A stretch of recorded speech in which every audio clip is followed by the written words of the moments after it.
Well, happy Sunday morning, everyone. Just looking to see that we're all set up fine here. This going live thing is different than what we do for the radio every day of the week. And so I want to make sure our chat room is all set up. I do see Audrey. Good morning, Audrey. And I'm just going to type in here, good morning, folks, to everyone as we start to gather this morning. Carmen, how you doing? Good to see you this morning. I'm just getting everything is a little different adjustment here than it is for my daily show. So I just want to make sure there I'm in the center of the screen. Everything's set up right. It's a different program that sends it up for the live stream than I use for the pre-records I have to do during the week. So it's a little different. And those of you who don't know, I'll just repeat it again. My daily show, Monday through Friday, 9 p.m. Central Standard Time, is all pre-recorded just a few hours earlier because I pre-record for the video and also for the audio stream that goes to the radio station, which goes out to all the outlets. So that's why it's a little different on Sunday. And it's funny. It's the same built-in camera to the computer, but at the same time, each program interprets the camera differently. And so it's different widths, it's different heights, it's different whatever. So there you go. And you notice I don't have all my blockage junk around the borders with the logos and the bar and the scrolling stuff down below because it's all a different screen. So anyway, there you go. Happy Sunday morning. I got to move that just a little bit so I can see everything okay on the screen. And Dwayne, nice to see you. Top of the morning to you, laddie. And Audrey, I think I said good morning already. I'm not sure if I typed it or said hi. And Louis, good morning to you, brother, and Lucas. Good to see you as well. Rocky Stucci Media. Rocky, good to see you. Yes, coffee. Absolutely coffee. And let me take a drink, as a matter of fact. Rocky and I were sharing some vital information in research for tonight's show, the Rocky Stucci Situation Room. And I'm sure it's going to be a blockbuster after some of the photos and some of the articles he shared with me this morning. So it'll be interesting. And if you notice, folks, there is a decided tonal difference between what I do on my own show, the Intrepid radio program, and what we do on the Rocky Stucci Situation Room. It's a little different in nature. It's a different approach to the audience. Mine is more teaching, and I try not to be lectury or preachy or things like that in my show, but definitely a little more serious tone. And when I go do radio with Rocky, we tend to want to approach current events and topic driven, all while trying to maintain an immature sense of humor. And so it appeals to sometimes a different audience. Remember, Rocky's show, the Situation Room, reaches about 90,000 people a day. And we usually have about maybe 20 to 30 people here in our chat rooms. And so you can tell that the audience is a little broader and a little more far spread and a lot of other things that attract people to the shows. So with Rocky's show, yeah, as Rocky just said, yeah, the Situation Room is way more mature. At least the topics we deal with, that's for sure. And so I want to say, for those of you who are here, most of you, I think, come in and see the Intrepid radio program during the week. And I can get a little heavy-handed in there. That's my nature, though. I tend to be that way. I tend to be more serious about stuff, and it takes my good friends like Rocky to get me to lighten up. It's hard to be light and frivolous and immature and comic when you're all by yourself. It's like doing a stand-up routine. When you're doing radio by yourself and there's nobody here, I mean, the audience is there, obviously, but there's nobody in the physical room with you to interact with, comedy falls like flat, like, why'd the chicken cross the road? To get to the other side. To get to the other side. These are the jokes, folks. That's what it's like doing a radio show alone sometimes. So with Rocky, we get to play off of each other. And so keep in mind, my show is every night of the week, Monday through Friday. So it's not every night of the week, every night of the non-weekend week, from 9 p.m. till 10 p.m. Central Time. So it's 9 p.m. Central, 10 p.m. Eastern, 7 p.m. Left Coast. And so with Rocky's show, we're 2 hours later, 11 p.m. Central, midnight Eastern. That's what makes every given show, like tonight, it feels like Sunday night to you guys. It's actually Monday morning. So that's Rocky's Monday show. So there you go. Oh, West Coast. Sorry, Audrey. That's become a little thing with Audrey and I. So let me see who all is here. Let's say good mornings. And I want to say before I get into it, but then again, I don't know how much getting into there is. We're just going to talk. That's what Sunday morning's about. And let's see. I saw Lewis and Lucas and Rocky and Kenny. Good morning, Kenny, a new subscriber. Thanks for being here, Kenny. Love having you. And Carmen and Susie Q. Nice to see you. And Reb. Now, Reb, is that a play on words for anything, or does that mean you're from the South? Nice to have you here, Reb. And we'll just call you Reb for short. And S. Hedrick, Steph, nice to see you. And let's see, who else we got? Anybody new? Paul Hall. Sorry, I'm doing this without my glasses, because I wear bifocals, and if I have my bifocals on, you have to look up my nostrils as I read the chat room, so I have to squint just a little bit. And so my seeing, my sight isn't all that bad. It's bad enough. A little blurry every night. I have a field day. Who made it Sunday? I don't know. Some guy, was it Julius Caesar or one of his henchmen that made the calendar as we have it? I don't know. Sunday. Reminds me of a Gaelic Storm song. I only drink on days of the week that end with a Y. So Sunday. Let's see who else we got. We got Jim Dawson. Good to see you, and glad to have you here. And so, how is everybody this week? What's been going on? Well, this is actually the beginning of the week. So, how has everybody's last week been? It's good to see you. We get to talk in the chat a little bit, but it's not quite as free as Sunday mornings because we're locked down to some restrictions with the radio show. Maybe one of these days I'll start doing a live broadcast for my daily show. But right now we're not there. I don't feel like tinkering with it. I don't have a producer. And when you got to do all your music bumps and your ads and all of that, it's no fun when you're engineering your own show. Maybe when I pick up a producer one of these days, we'll go live and we can take calls and stuff like that. And right now, the chat room's about as close as we get to taking calls. So Ron Frisbee, good to see you, brother. Fantastic artist, folks. You need to go see his stuff. And Kim Hall, I think I said good morning. Yes, I did, because I fumbled your last name with my vision.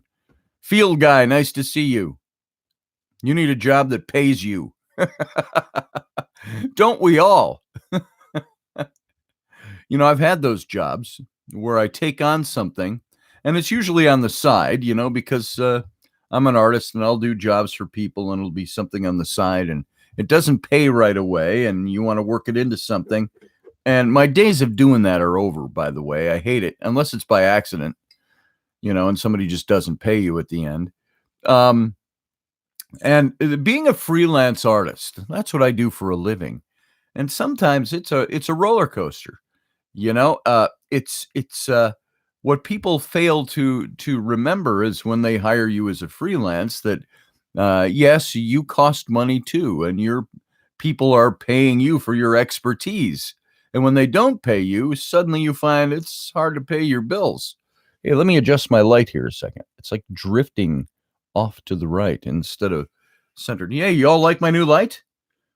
This was an idea Rocky gave me. I had an old light in here, and it was very bright and very washy, and it washed everything out. Now I got this baby. Look what it does. Watch this. Watch your screen. You can go from that. I can do that, which is a little more mellow and yellow. I could go like that. I don't like that at all. It kind of greens things up for somehow. And it's all still white light up there. But I go here and I can brighten that. You know, I can go boom, boom, boom, boom. That's almost what I had before with the really bright lights that wash you out. Except I can dim that now. So it tends to look like that for normal. Something like that. That's kind of normal skin tones there, blah, blah, blah, blah, blah. There's some technical stuff out of the way. Hope you're enjoying that technical talk. Tech shop talk. Morgan Snow, good to see you. You just stopped by. You have to watch later. That's cool. Nice to see you. Do the Trump mode and go orange. I can't go orange. I wish I could. Orange this is about as orange as I can get right here. Boom. How's that for orange? Or I can dye my skin. So I think I support the president, but in my humble opinion, he should get a better haircut and he should stop using the spray tan stuff. I don't really care. That would be my preference. But who the hell am I? I think Donald Trump, I think he should shave down the sides a little bit, get rid of the little ratty faux mullet going on back there. I don't think a president of the United States should have a mullet. That's just my personal opinion. And I support the guy. But no mullet. Get rid of all of this swoopy stuff. Take it down. Look modern. And then, you know what else he should do? He should grow a little stash and a goatee. I think that would look phenomenal on the president of the United States. You know, maybe you can't have a stash and goatee when you're running. It seems to me that people want clean-shaven people running for office for some reason. Well, I think, get in office and then grow one. Grow a big, fat Zeus beard when you're in office. President of the United States. Big Zeus beard by the end of his first term. Then he can make, speeches with his big Zeus beard and maybe put a little echo reverb on his voice on his mics. So his voice echoes while he talks. And he could be a god. I like that. Let's elect a god to office. Wonder if that would be good. Or then we'd turn into a theocracy, and that would be kind of bad, wouldn't it? So maybe just a demigod. How about that? So I don't think, like Hercules, demigod, do you think he ever wanted people to worship him? No, he didn't care. He was doing his own shit.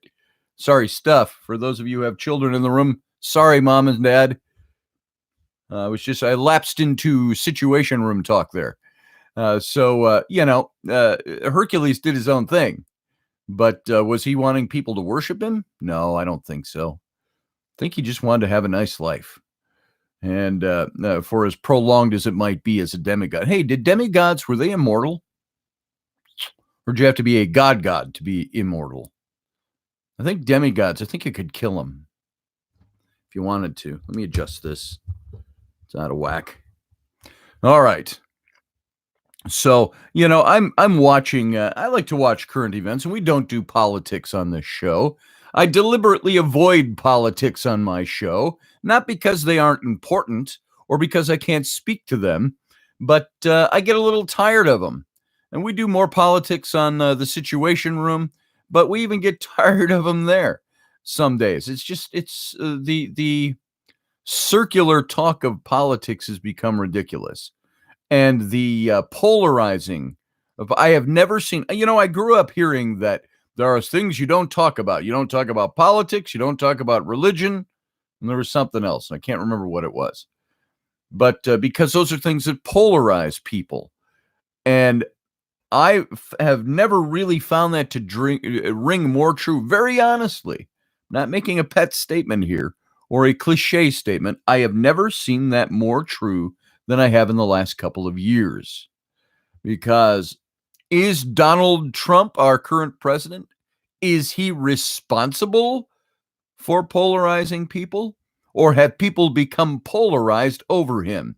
I don't think he's pushing polarization.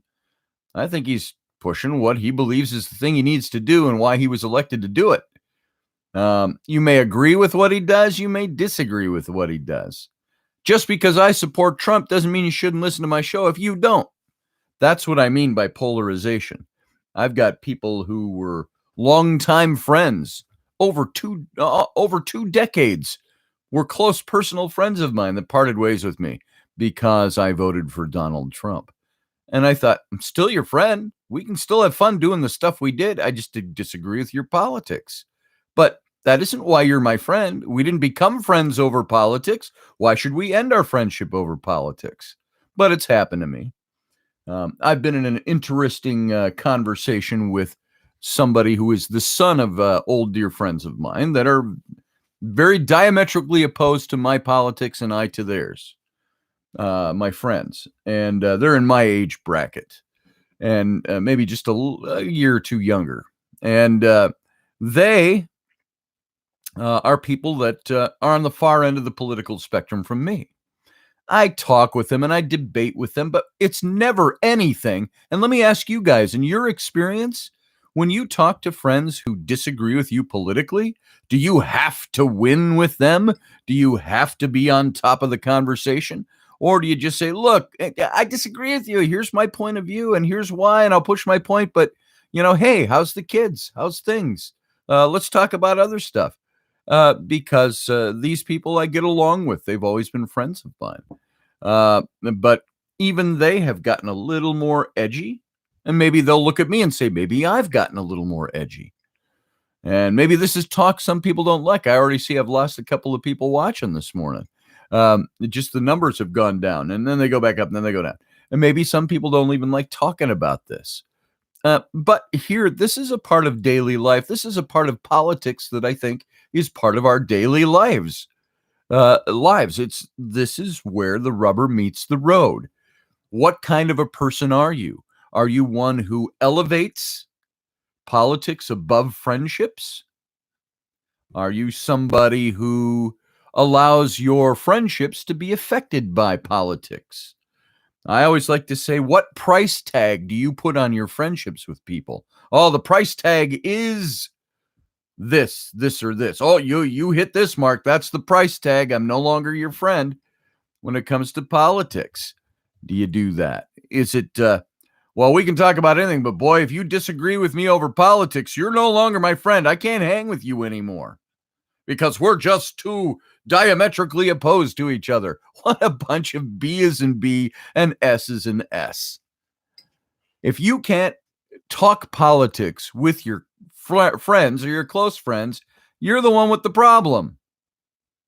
And if you can't talk politics, if it creates too much hostility, time for both of you to back off and maybe reevaluate your friendship. Was my friendship very strong if I can let the president of the United States and who's sitting in office determine whether or not I can be your friend anymore? What a bunch of bunk. I see I have a child entering the room, so I've shifted in my chair. Hi, Ro. Come on. You can say hi. This radio microphone is like a magnet. Go ahead and step up on the rung of the chair there. I'm going to play Minecraft on Mom's computer. Yeah, no, you can't play on the computer over there. So say hi to everybody. Go look at the camera. This is Rowan Claire. It's my 8-year-old. I want this doll. What do you need? Oh, your naked doll. All right. I'm going to talk to people. Say, look right into the green dot and say, good morning. Happy Sunday. All right. That's one of my people. S. Hedrick said, that statement is why people have a problem talking about stuff. No one knows the art of conversation anymore. It's said, you're right. And I blame a lot of this on, I was thinking about this morning. The internet. We all love it. We all use it, one extent or another. And some of us are, we get on and we're minimalists with the internet. We use it to go find stuff, to shop online, to check out a few things. But we don't get too buried in conversations with people and stuff like that. Use it for email. Keep in touch. Then there are some people who are social media mavens. They live on their social media. Then you got guys now like me. I'm kind of in between that. I like to go online. I use it. I do radio online. I do all my stuff online. I sell my stuff online. I promote myself online. I got like five to eight websites of different things that I do. So I make a living online. At the same time, I like the social media. I like to go talk with people because Rocky and I do a radio show, because I've done radio shows really since the year 2000. I've been on radio in one form or another, with a few years here and there off of radio.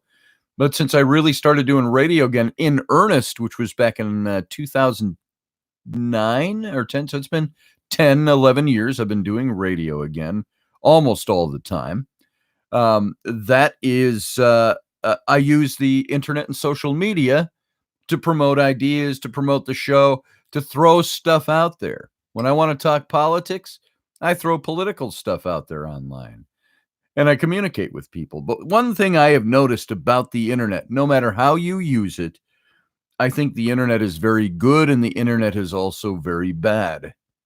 I want to say that one of the good things that has become a downfall of internet is that everybody knows everything that you're talking about. Maybe not always on an individual basis, but let's say the country. I hear people say, like on one end of the political spectrum, well, the world hates the United States. They look at us and they hate us. They look at us as a laughing stock. And I say, maybe you're right. But from this end of the spectrum, I said, maybe we're a laughing stock because of the way people present us on the internet. They like to find every fault, every chink in the armor, and blow it up into millions of posts. It's like this. If you look at it this way, if you love the person you're with, your spouse, and you've been together for a while and you know them, would you have gotten together with that spouse who is a wonderful spouse to you, wonderful partner to you, if you knew every little detail about that person's life? Let's say every one of their friends, every one of their enemies exploited every little thing they knew about that person before you either married them or got together with them or went steady. Let's say that happened. Would you find yourself wanting to be with that person or not? Would you go, oh, I could wade through all the BS and I could find the person? Yeah, we say that, but what if you didn't know the person all that well yet? You're getting to know them, or you've always known who they are and you're considering, hey, we met and there might be a little spark between us. But then somebody says, oh, you don't know what she does with her clothes though. Or you don't know how gnarly her toenails look. I've seen them. Here, I'll even post some pictures of them. And then you find out later, well, that picture wasn't really of her toenails, but they look like those.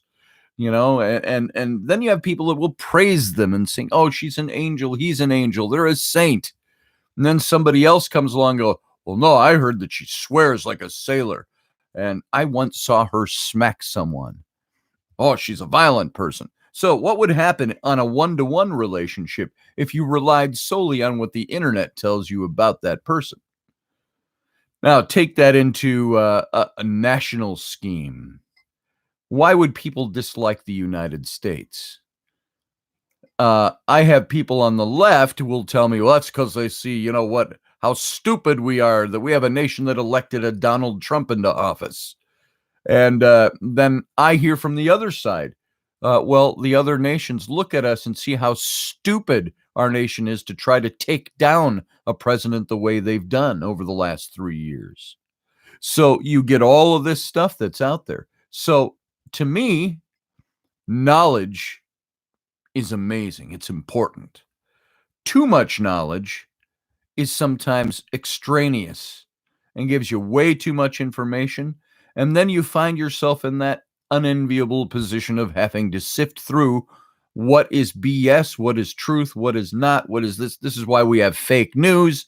This is why we have the mainstream medias that support a cause and therefore they try to make it look a certain way to the rest of the world. And it was like Rockefeller, who said over 100 years ago, in talking about news media, the newspapers of the day, he said, "He who owns the newspapers controls the world." You don't think that's true now? Take newspapers to be a cover, an umbrella for word now, old word for the news media. Those who control the news media control the world. You think that's not so? Take a look at what's been going on the last few years.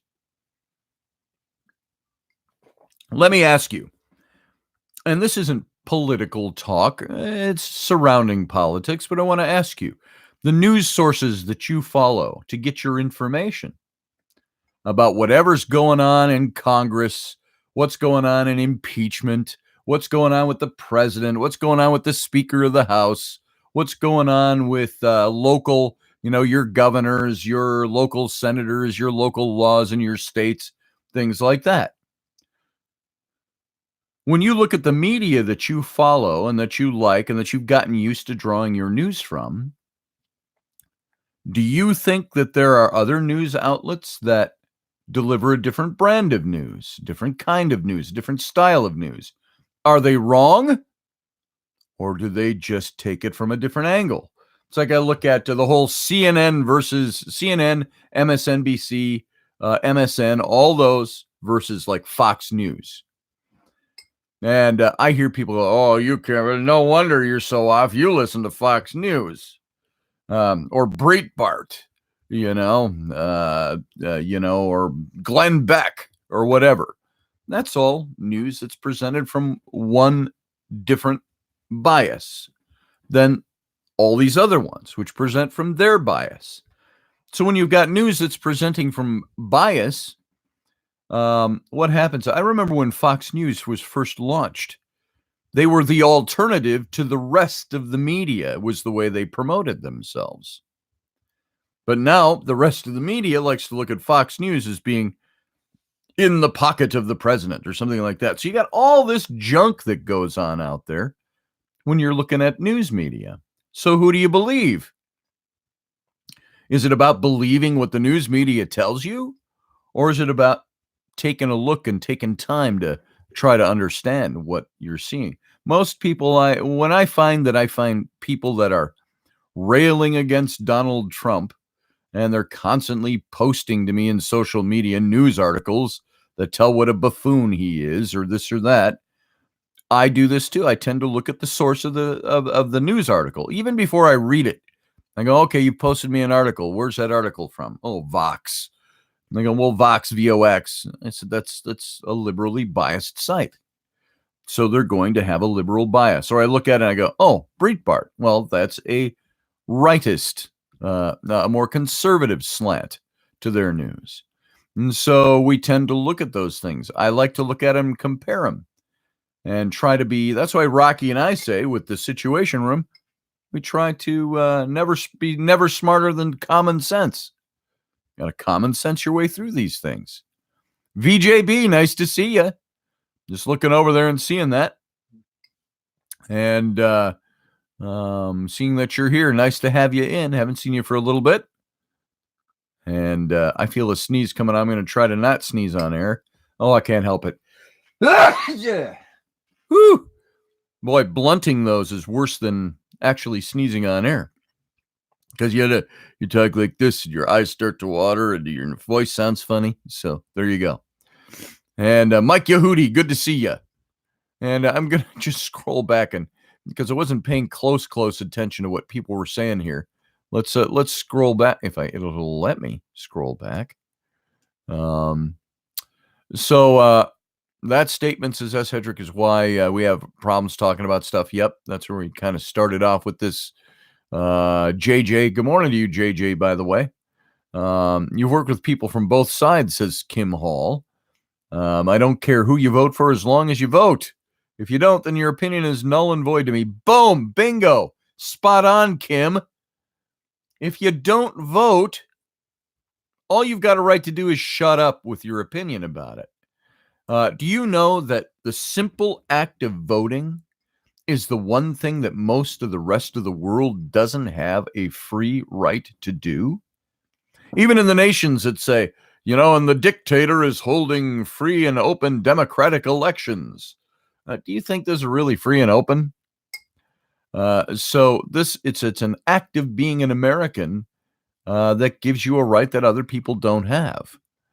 Now everybody. It's like, oh, well, right, like the vote isn't manipulated, or you got the whole thing over the last 3.5 years of trying to say, well, Trump was a Russian operative. He was a traitor. He was in cahoots with Russia. What a bunch of B's and B, S's and S. No, we try to affect their elections. They try to affect ours. That's been going on since they've had the ability to try to do so. Do you all remember the Iron Curtain? I grew up in the 60s and the 70s.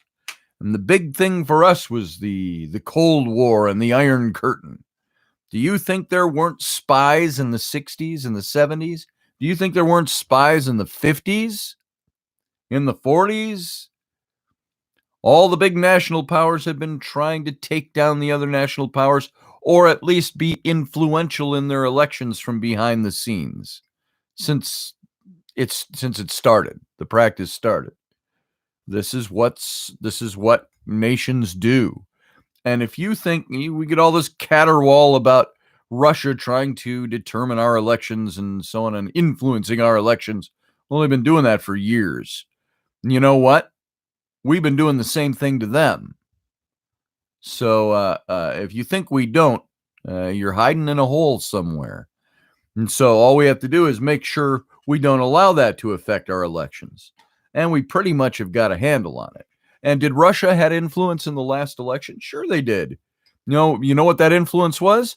Not changing votes magically electronically at the voting box.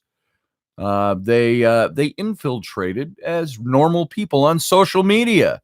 That's how they infiltrate and persuade and sway votes in the United States. So you think they're not doing that now in our country? You'd be mistaken. So, yeah, McCarthyism. Yeah, you got it.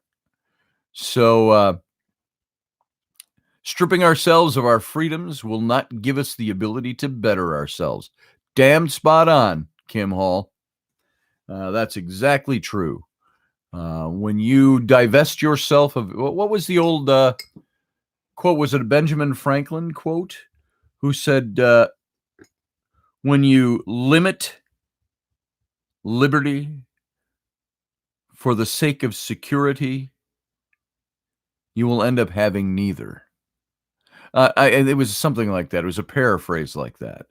I paraphrase him. And that's exactly it. Okay, there you go, Susie. Go Trump.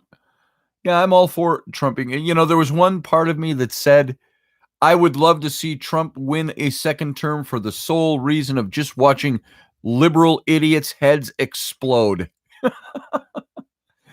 But, I'm a little deeper than that. I think Trump should have a second term. And I think he's been doing good things. And what has happened is it is so overshadowed by the news media concentrating on all the things that, like this week. Here's something that I put up a post this morning. I copied somebody's post and shared it. Showed the silver platter with all the pens with Nancy Pelosi's signature on them. These are the pens she had made up that she distributed at the signing of the sending the impeachment articles up to the Senate, which she has stalled for about a month. And believe me, there's a purpose behind the stall. It's a political game, folks. I watch now. By the way, you take a look at that, and she has the right to do that. But I'll bet you that was done on taxpayer money, where she ordered pens for her office that she could distribute. Watching the marching in of the lead Democrats with their silver platters full of these special pens. And if you watched the signing ceremony of these articles with Nancy Pelosi, which I did, There was a lot of smiling and a lot of joy. There was even, did you see Nancy Pelosi fist bumping at the end? Hey, we did it. Fist bump. And she's passing out her little signature pens as souvenirs. But remember, how long has she been saying she'll get up in front of a camera and say with a very straight, sober face, this is a solemn event. We are not happy about doing this. This is bad for our country, but we have to do it. This is solemn. We've entered this prayerfully, solemnly. Yet I didn't see 1 ounce of solemnity, 1 ounce of prayerfulness, 1 ounce of anything but celebration. Do you celebrate solemnity? Do you celebrate a sad, somber event in our nation's history by, here, we're putting some souvenir pens for everybody on these silver platters and fist bump? Hey, we did it. We did this solemn thing, this solemn, prayerful thing. This is the kind of thing that the world looks at and hates America for. Not maybe hates, looks at us and sees us as a laughing stock. Because this is being done right under the public's nose, right in front of our faces. And people are cheering it on, yet while defending Nancy Pelosi's solemn, prayerful sadness about doing this. There's an hypocrisy there that is astounding. Lewis is saying, I haven't even read this. I'm just going right ahead and reading what you said. I don't even know what you said here, Lewis. But Benjamin Franklin once said, those who would give up essential liberty to purchase a little temporary safety deserve neither liberty nor safety. There it is. Thank you, Lewis. That's the quote.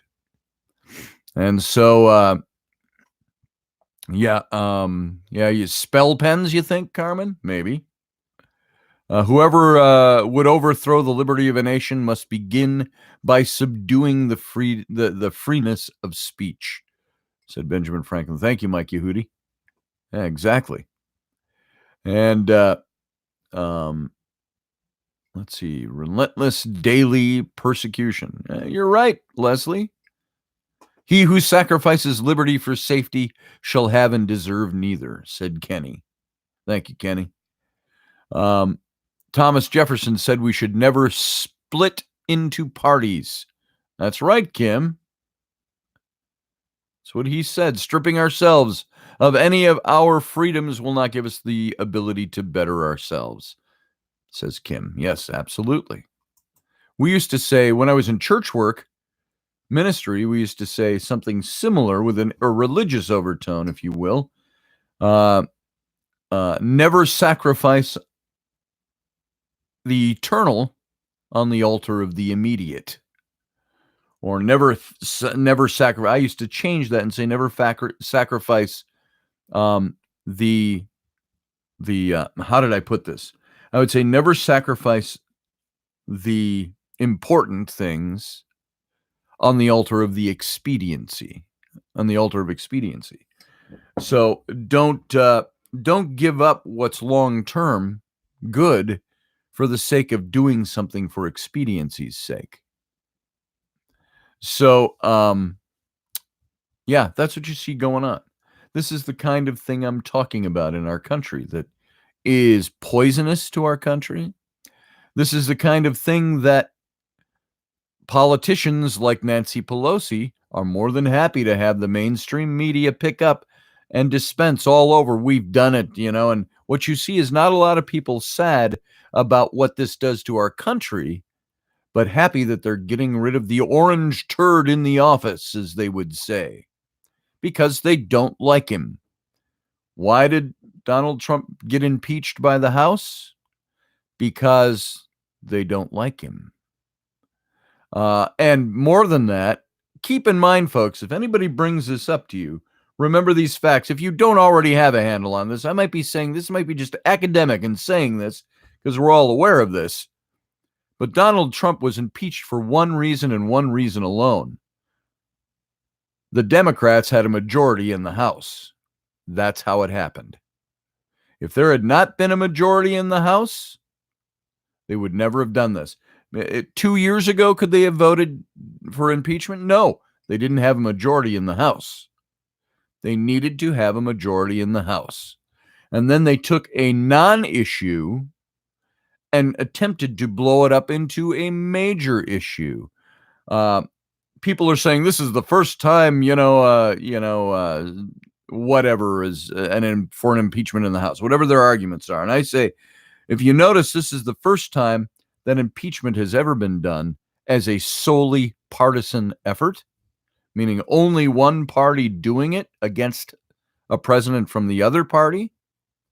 And this is the only time that it was ever done. What was the exact thing I was thinking of here? Impeachment without there being a crime committed by the president, a crime in the charge. It's not a crime to obstruct Congress. It's not a crime to abuse power. Now, by the way, I only say it this way. Those can turn into crimes, yes. Those can produce lots of crimes. But the crime, everybody on the left who is calling for impeachment on the basis of Donald Trump abusing his power, let me ask you, there are some people who would look at buying a set of faux golden pens and putting them on silver platters at taxpayer expense is an abuse of power. Flouting Congress, obstructing Congress, that's an interpretation, because there's an awful lot of people that say there was no obstructing of Congress. That's pretty much saying Congress is saying, well, you didn't do it the way we wanted to do it, and you didn't answer what we told you had to do. You thumbed your nose at us, so we're going to call this obstruction of Congress. And did you know all this talk about Donald Trump using his attorneys to constitutionally fight having to allow certain people to testify, which, by the way, is your right in any trial, in any situation. You are innocent until proven guilty. And if you want to say, no, I do not want those records revealed, not just solely for the reason you're maybe trying to prosecute me on, but there's other things in there I don't want revealed that have nothing to do with this, doesn't mean they're wrong. People say, well, what are you hiding if you didn't do anything wrong? Well, lots of things. There's lots of things you hide from the general public when you're the president of the United States or in government that might not have anything to do with anything illegal. It's that there are some things that are secret. And so what did Donald Trump do? He took the constitutional route and he took it to court, saying, I am, in essence, suing for my right to retain certain information. It's not, have you ever considered? It might not have anything to do with him thinking he needs to defend himself, because if he released that information, he would be surely condemned. But this is the way the left will play it to the public through the mainstream media. So this is why the rest of the world, that's where I started. That's why the rest of the world thinks we're dumb. That's why this is going on.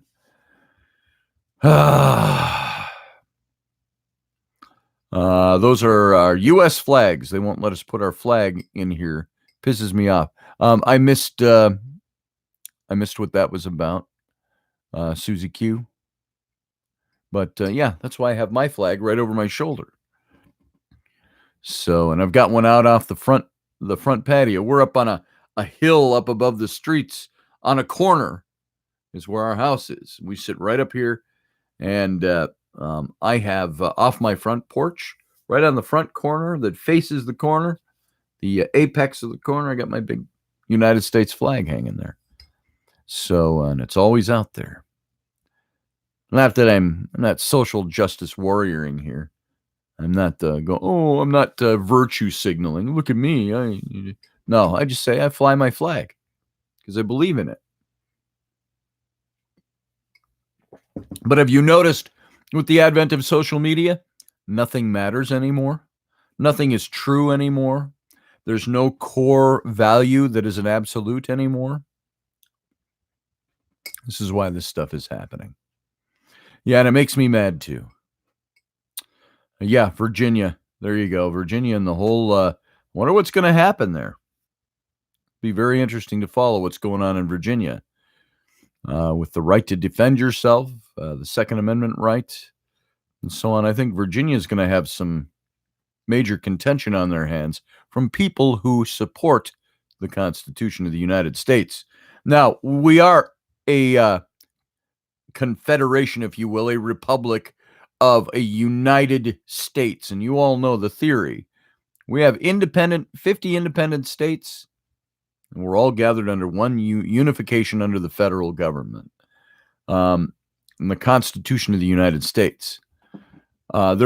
States can make their own laws that are different than federal laws. Take, for instance, I would oppose federal health care on the basic principle that it is not the federal government's job to provide health care for the rest of the nation. It's the federal government's job to defend the nation against enemies, foreign and domestic. That does not mean smallpox or the flu. That means defending our borders, immigration. Those are all things that fall under the federal government. So a state government can have its own health care. And then I think it's proper and in its place. You can have, like here in Wisconsin, we have state-run health care. But it's not federal health care, it's state-run. It's under its proper purview. It's by the state and the Constitution of the state that allows it. You can't have it on a federal level because the Constitution does not sanction that as something the federal government should do. That's a basic argument, okay, folks? We could get into an hour-long discussion on that. It's basic. So if one state wants to have their own state-run care, call it Wisconsin Care. I think here it's called Badger Care. Badger being the state animal of Wisconsin, believe it or not. So you have Badger Care. That is perfectly constitutional by the state of Wisconsin. If you had Obamacare or some other national care set up by the federal government, that is unconstitutional. So the federal government's job is not to provide health care for its people. That's done on an individual state basis. So it's like the pot laws, marijuana. You can go to Colorado and buy marijuana. You can't in Minnesota.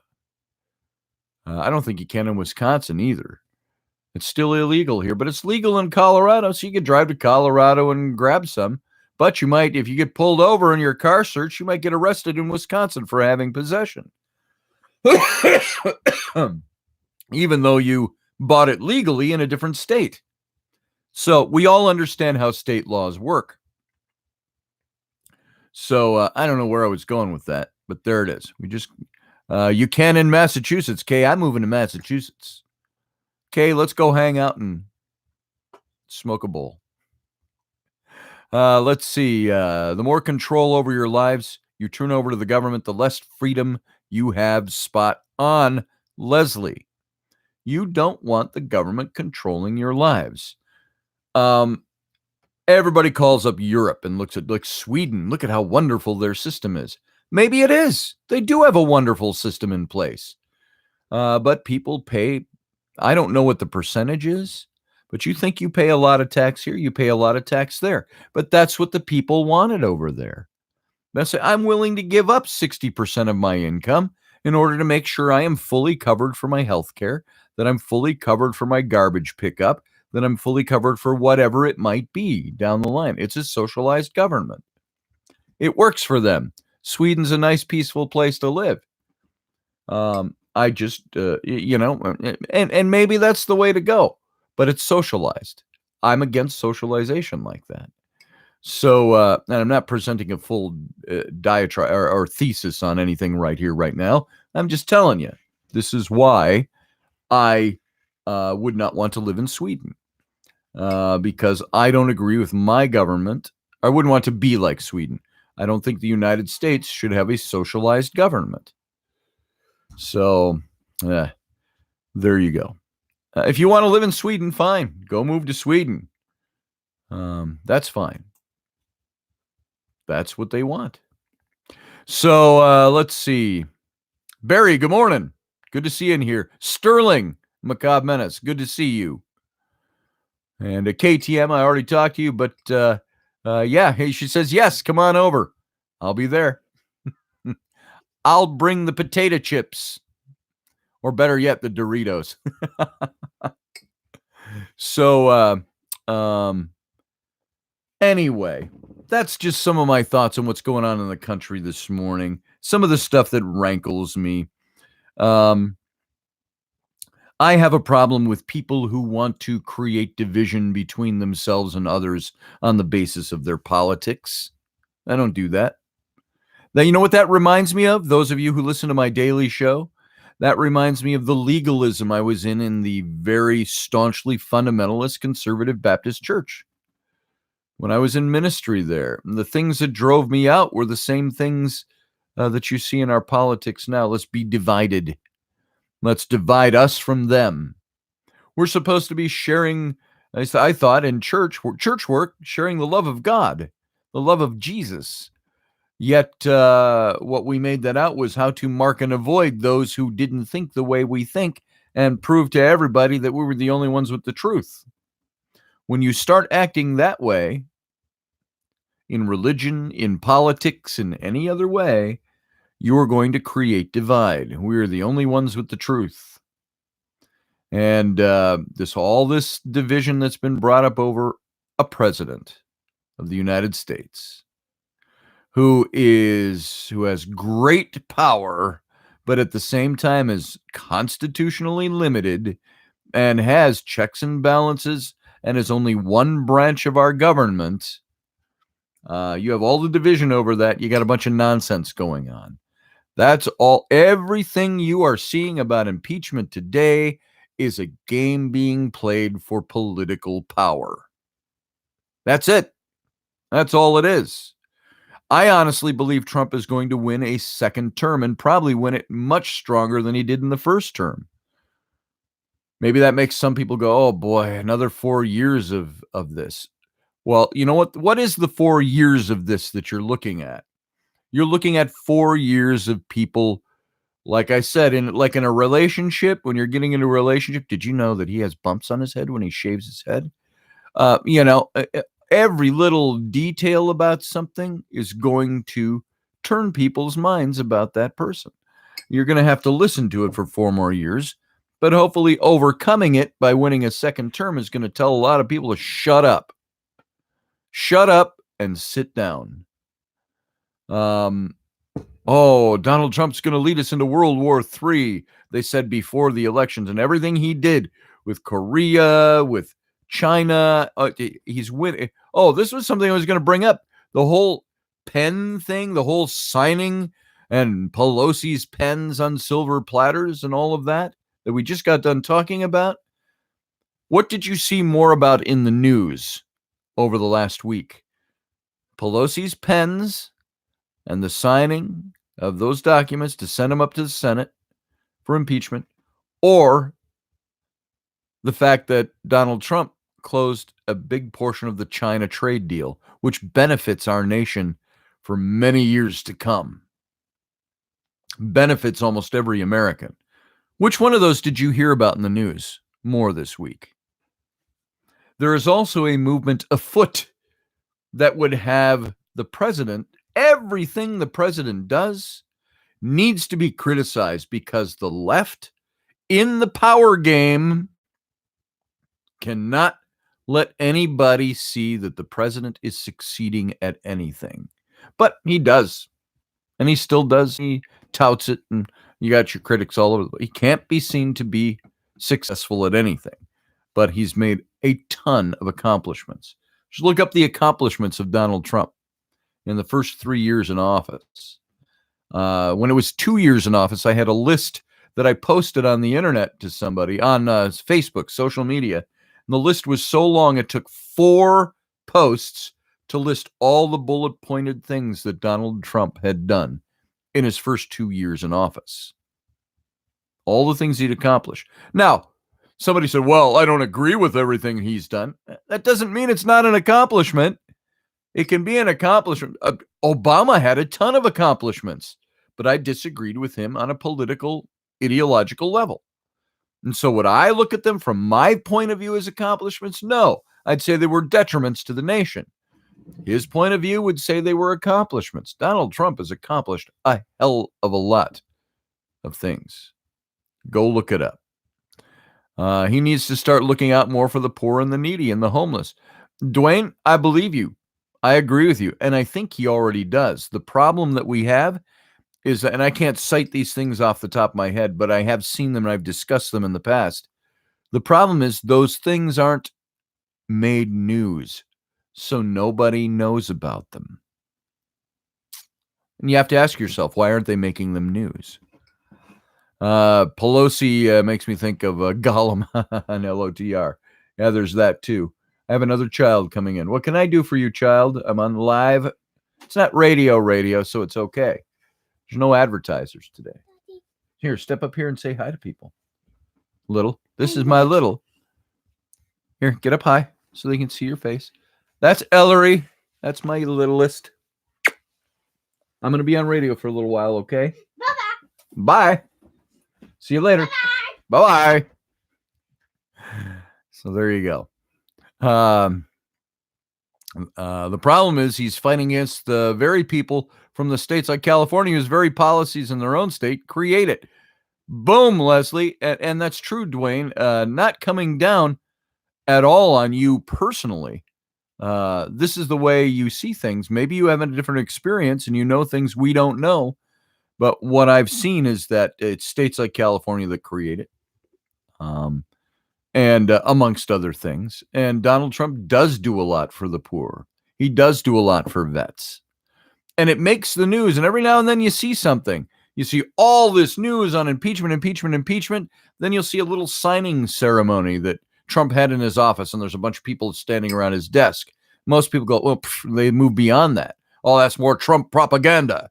How about that's Trump accomplishing things? He's doing things. In the middle of impeachment, he's still working on trade relations with China and accomplished a huge deal. And you know what the president's job is? That let me go out there and put it this way. The way the president makes things better for the common person, for the impoverished, for those not making enough money to get by, the president has to focus on creating an atmosphere in our country that allows for better things to happen economically. He has to take the big picture issue. Sometimes that involves things that he can do on a much smaller level. A lot of that stuff is on the state level. The states have to do things to help their impoverished and their poor. What the government does is on a national level, a federal level, has to establish an atmosphere for job growth, an atmosphere for the economy to expand, an atmosphere of defending the United States. The states, on a state level, need to work with their own cities, their own economies, their own impoverished, their own poor, and so on. That's the way I see it. Now, that's a general glossed over overview of that, but that's what I think you got going on. And so now something else that I would like to do this morning, I want to get a couple of readings in for people. And so the first 2-3 people here who let me know they want to have a reading, we'll go ahead and we'll do it. And I'd like to give some opportunity for people who haven't had one yet. So if you haven't had a tarot reading, come on in and ask for one. We'll do a 3-card reading for you today. And here's a little shameless self-promotion, which someone came in. I think we worked through it to a certain extent. Somebody left a message on one of my daily shows just the other day that said, wow, 12 minutes in and all you're doing is selling stuff. I'm out.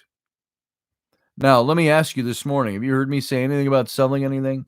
Those of you who listen to my daily show, you hear me. I've only got an hour each day, a 25-minute segment and a 28.5-minute segment for my radio show. Do you think I spend an inordinate amount of time self-promoting? There are some days where I've said, hey, I haven't mentioned in a long time the fact that I do this, this, or this. I'm an artist. Come and buy, here's what I do. If you need this done, logos, illustrations, book designs, stuff like that, come on over. I've done that. I've touted my tarot readings and stuff like that. So,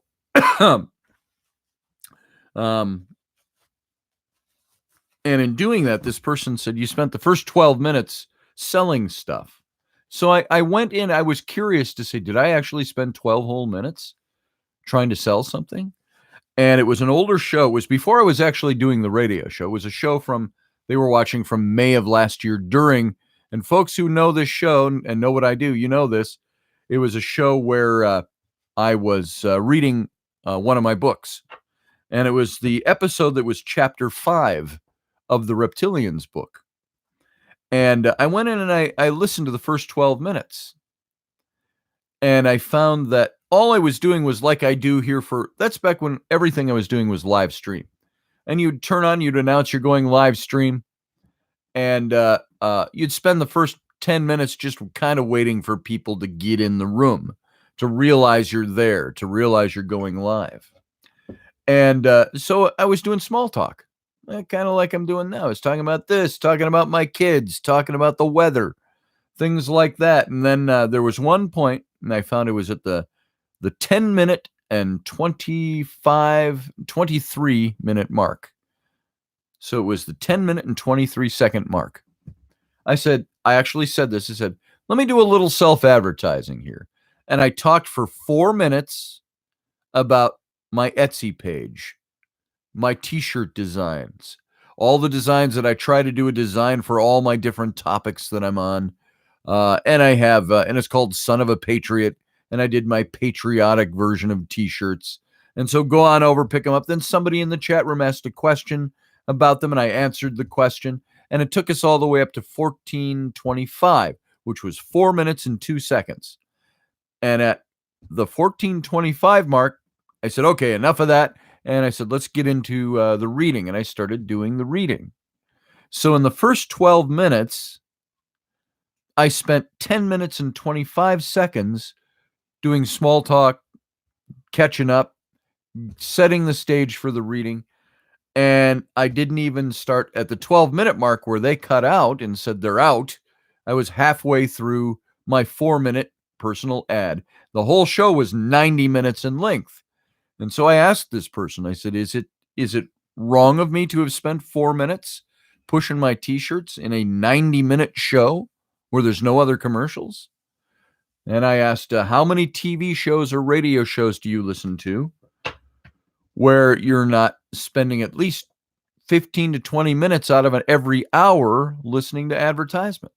And so I want to say this, is that I bring this up only because I'm pushing something right now. I'm going to say, I do tarot readings. I do them outside of the radio show. Do you know why I do them on the radio show and give them away for free? It's to give you all a taste of what I do and give you all, and hopefully you'll come back and buy a bigger reading, because that's part of how I make my living. I spend an awful lot of time doing radio. And so I try to say, these are the things I do that earns money and butters my bread. I do tarot readings. I write books. I illustrate. I design logos.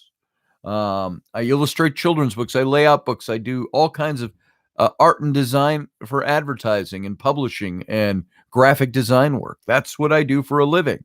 So I push it because that's how I make money.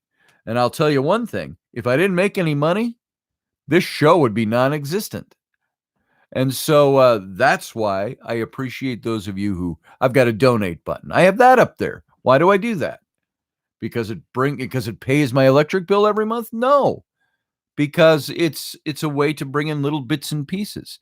And I appreciate everybody, and you know who you are, and I've announced you before. I thank you for doing that. If you want to go to my YouTube channel, my main channel, and click on in the header, there's a little button in the lower right-hand corner. that says donate and support my research.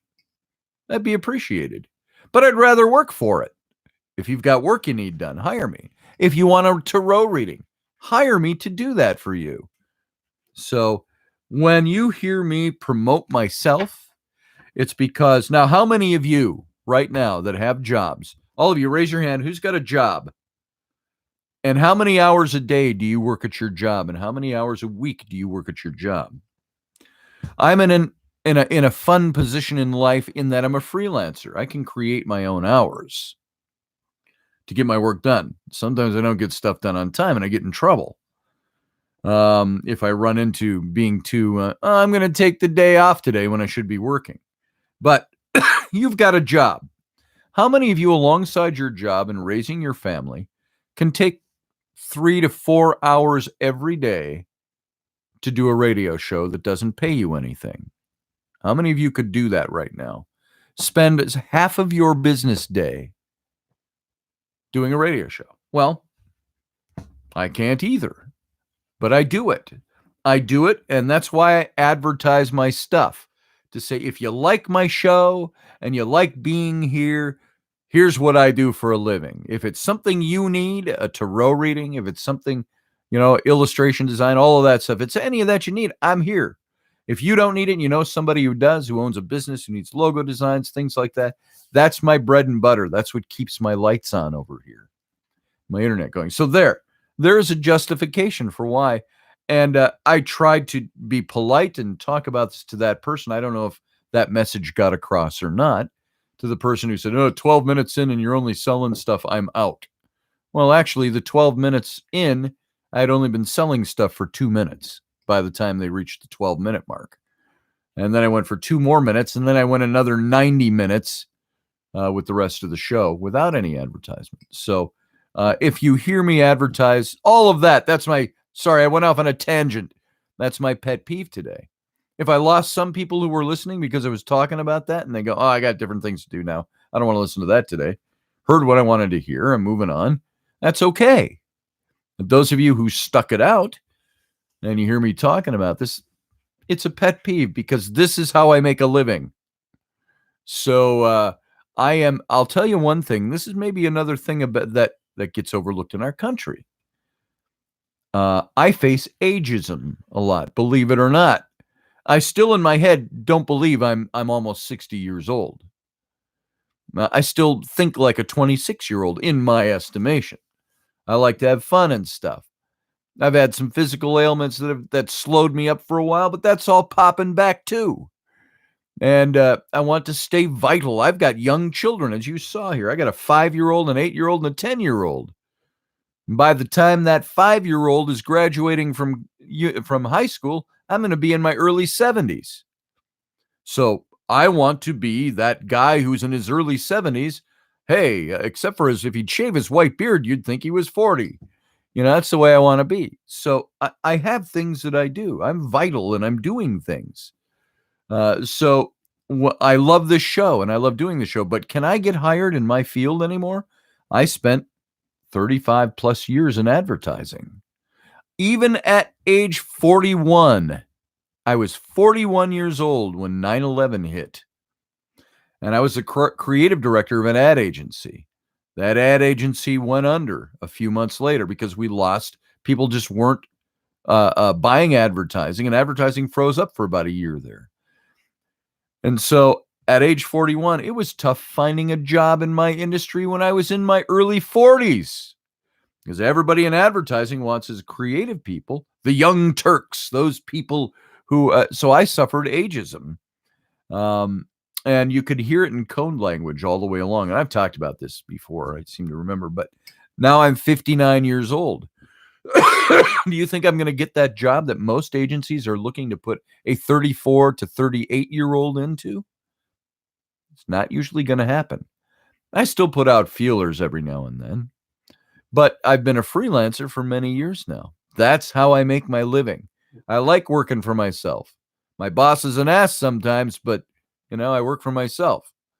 And my wife cracks the whip every now and then too. And so this is what I do for a living. All that. There's my apologetic on why I advertise what I do, because it's how I make a living. I give away free stuff on the show, like tarot readings, to entice you to come in and get a full reading, because that's how I make my living. Yes. Hurry. Another child. Same one. Little one. Quick, everybody in the world is listening to you right now. I have a dessert piece. Yes, you may. Oh, yeah, I spilled my coffee right there. There's a little drip of coffee. Sure, go ahead and heat it up. I was going to heat some of that up in the oven later when I'm done with my radio show.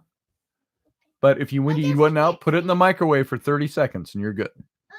All right, bye. The one with the 3 and the 0? 3-0, the one button, the 30-second button. Just hit that. We had Saturday night. We had a calm day around here yesterday. We just watched movies in the afternoon and the evening. And we went and got Papa Murphy's pizza, popped them in the oven. And so that's also what's going to be cooked for Sunday dinner today, Sunday lunch. Warming up Papa Murphy's pizza, because nobody around here feels like cooking today. All right, there you go. So and now you got my my little rant on why I advertise. I'll damn well advertise anything I want on the show. You don't have to listen to it. You don't have to listen to me. You don't have to follow me. But if you like what I do, every now and then you're going to hear me talk about my stuff. And that was more not advertising. That was more a story about why I advertise. And if anybody comes in here and thinks, oh, you just spent, X number of minutes talking about what you sell, trying to sell your stuff, well, that's okay. And then the same person also told me, and if you're listening, I'm not trying to damn you. I'm just telling you this story. Their response to me explaining why I advertise what I advertise was, well, show your knowledge first, then sell your stuff. And I said, I've been showing my knowledge for 20 years on my radio shows.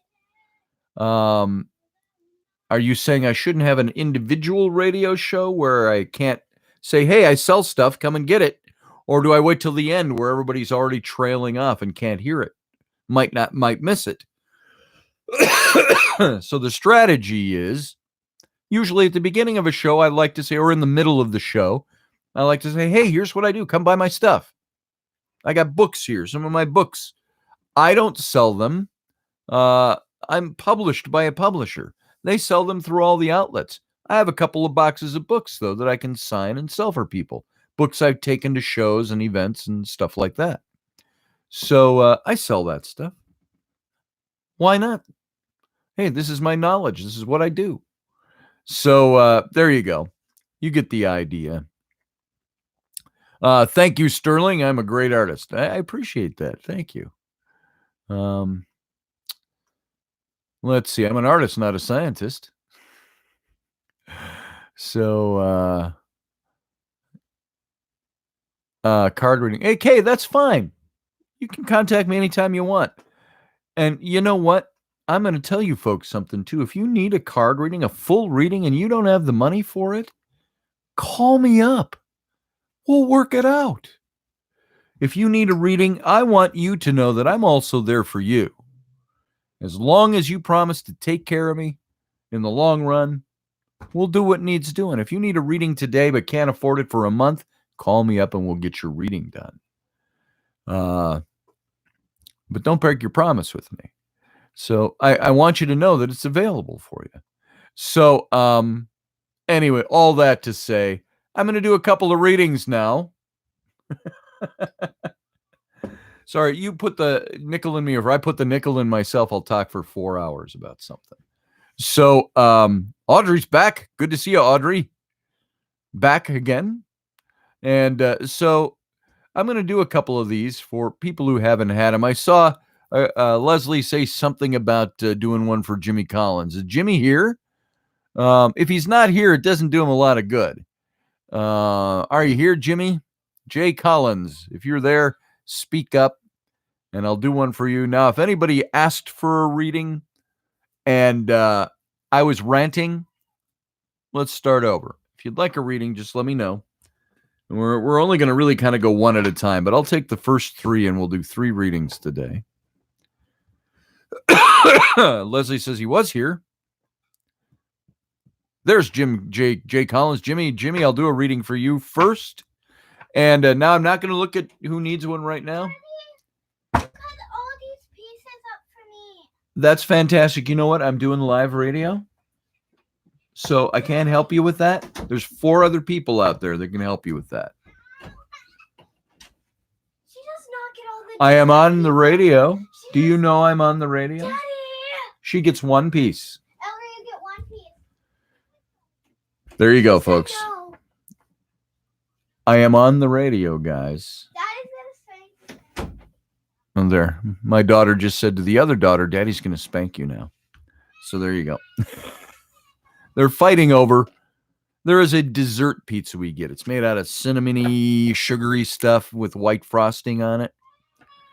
And the little 5-year-old had just apparently scarped up all the pieces that were left and put them on her plate. There, familial justice. Dad is on the radio talking to people, or at least on the live stream. And mom is I think not feeling well and is still sleeping. So I got 3 kids out there fighting over the dessert pizza. And I think I hear my doorknob being turned again. Hey guys, somebody come in here. Hang on, folks. Talk amongst yourselves for a second. Come in here, please. All right, hold on, folks. I've got to go settle something. Got to be a dad.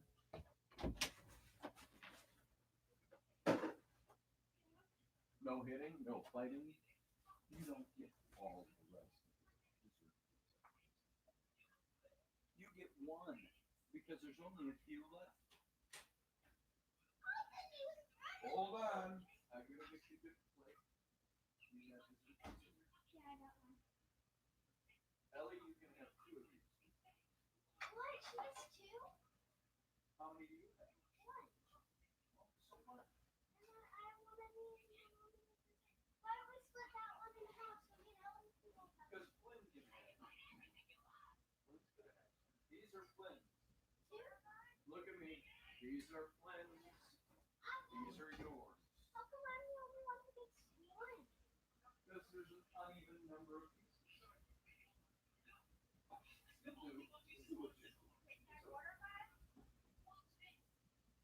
Don't be all sad and forlorn because you only get 1 slice. Then just have some of the different kind. Nobody eat Flynn's. Sorry about that, ladies and gentlemen. Meeting out familial justice surrounding cinnamon frosting pizza. It's really just a big cinnamon roll that's made to look like a pizza from Papa Murphy's. And they're all arguing over who gets how many number of pieces. That's how my day's starting. And my kids love to bicker and fight. As a matter of fact, that's probably 90% of their lives. Their waking hours are spent fighting about who's sitting where, who got what seat, who did this, who did that, whose doll is that, whose book is that, whose piece of pizza is that, who has to pick that plate up because it wasn't their plate, so they're not going to pick it up. Well, it's not my plate either. So it ends up mom and dad. I said, do you think mom and dad should pick it up? Because it's neither of our plates. So that's the way that stuff goes. So then you pretty much have to just kind of have to pull the I'm dad and you'll do what I say thing at that point. I don't care if it's not yours. I don't care if you got 2 instead of 3 pieces of that. Have another piece of the sausage pizza instead of that. You know, warm that up if that's what you want. So, and it's only 10:20 in the morning here. The pizza was supposed to be for lunch. You know what you can do for breakfast? If dad and mom aren't making pancakes or omelets or eggs, which we do almost every morning around here. Well, at least when there's not school. School is a lot simpler than that. But what do we do around here? We make a big breakfast. Pancakes and sausage. Rainey does sausages or bacon. and eggs and pancakes or waffles. We make waffles from scratch. And we do all of that stuff all the time around here. But this morning, it's like, hey, Dad's got a little radio. Mom's upstairs not feeling so well. Trying to sleep in a little. You know what? You guys grab a bowl of cereal. Why do you think we have Fruity Pebbles in the house? Go ahead, grab a bowl of cereal, make a piece of peanut butter toast, and for lunch, we might just warm up the pizza from last night. So there you go. Oh, now my wife has finally been woken up by, I'm sure, the caterwauling children because she's staggering in. What the hell? I hear you're eating my Fruity Pebbles and you're drinking out of my coffee mug? Come here. What a crappy morning. It's Rainey's coffee mug. There she is. I told everybody you're not feeling so well and you were sleeping in. Yeah. And now the kids are fighting over who gets the leftover cinnamon pizza. I woke up with no migraine and my body just aches. That's about all. So I'm that's good. Today than last night. Okay. Well, you go have some coffee or get yourself up. I'm touching your butt at the same time. It's my prerogative, folks. He's got coffee all over his desk too. What a dirty man. Yeah, I tipped my coffee cup over. So no, guys, I'm doing radio. Where does the children I'm doing radio ever click in with them? You give them 1 inch. You answer one question while you're doing live radio, and they'll be in and out all morning. So if you need to turn on the big light, go ahead. So there you go, folks. Yeah, good morning, everybody. Saying to Rainey. Feel better soon. She staved off the migraine, but she's all stiff and sore. So she's got to warm up a little bit. So when I'm done with this radio show, I'll be warming up Rainey, helping her get loosened up for the day. So bang. All right. Let's see. So where were we about 20 minutes ago? Before I started going off on a tangent and before I had to go help my kids figure out how to make pizza, how to warm up a piece of pizza and how to divide it up between them because there's not an even number of pieces. Why does she get 2 and I only get 1? All right. Let's do a reading. I'm going to do Jimmy Collins, and I'm totally way out of whack for whoever might come next. So wait till we're done with Jimmy's, and I won't even look right now to see who's next, and I won't scroll back. So I'll ask you again in a few minutes. Here we go. Jimmy, front and center, Jimmy. This one's for you. Here, let's do a little 3-card reading for Jimmy. And I like to shuffle 3 times. And, you know, there's something, I don't do a lot of prep work for doing a tarot reading because I say it's not me doing the reading or it's not me doing the cards. I'm just reading them. I'm facilitating the message that's being delivered from somewhere else. So I have little to do with it other than shuffling the deck and laying out the cards and seeing what they have to say. This to me, I don't choose the cards. I flip the cards. All right. Jimmy, if you were here, I'd have you cut this stack for me. And so I'm going to do that for you, cutting the deck. And here we go. Now, I have full faith that there is something that governs the shuffle of the cards. So here we go, Jimmy. Let's do your reading. First card off the top. This is your current situation. It is the 10 of Cups, which is actually the current situation. It's a great card to have. It says it's kind of this fulfillment of all these things in family and business and ideas and all of that. We'll read it in a little more detail as we get to it. This comes from the 6 of Coins in the recent past. This is the recent past that's built you up and left you off in your current. And then it's leading you to the Hanged Man, which is in your near future. This is what you're passing into. And now this 10 of Cups card. This is I already started kind of giving you an idea of what it means. The cups is the suit of your passions, the things that you're invested in with your passionate life. And the 10 of Cups, it shows this family sitting there, happy family. They're all together. They've got the rainbow over their heads, which doesn't represent LGBTQ, by the way. It represents happiness and fulfillment and promise. And the 10 Cups, which are all upright, 10 full cups. And what this is all about is by having taken confidence in your direction and following your deepest convictions, you've been propelled forward. This is your current. This is where you are right now at the moment. And let me say about the moment, it's a snapshot. It could be very different 3 days from now, 5 days from now. This is where you are at the moment because of something going on in your current. This is your commitment, your comfort with authority have allowed room for recognition, success, and all these things to manifest. And this is also saying you might be entering a time of new undertakings, a new project. It's things that are about to begin for you, Jimmy. This is a task, an event, a journey. Something's going to bring about the beginning of a long-lasting something in your life that's good for you. It could be a friendship, a relationship, a business thing. And this is something that says this opportunity is on you. It's in your lap right now. It's the current. Don't miss it. And it's a potential for financial success. Might present itself with this. It could have to do with property ownership of some kind. It's either because it deals with domestic and family and life and house and all of this stuff. So this is either finding domestic happiness or you get gain and prestige from your work. Let's say you're not a married person. You don't have kids, all of this stuff. This might not have anything to do with family. It might have to do with the family you've set up around you in your business. So it's prestige in the public and work. So despite all the difficulties of balancing things, once you balance them all, this is where you're at. These 10 golden goblets, the rainbow over your head. This represents perfect harmony, abundance, and happiness, this card. And it suggests that it's personal or family dreams that are coming true that you're making happen. The 10 is the pinnacle and the numbers and the suits.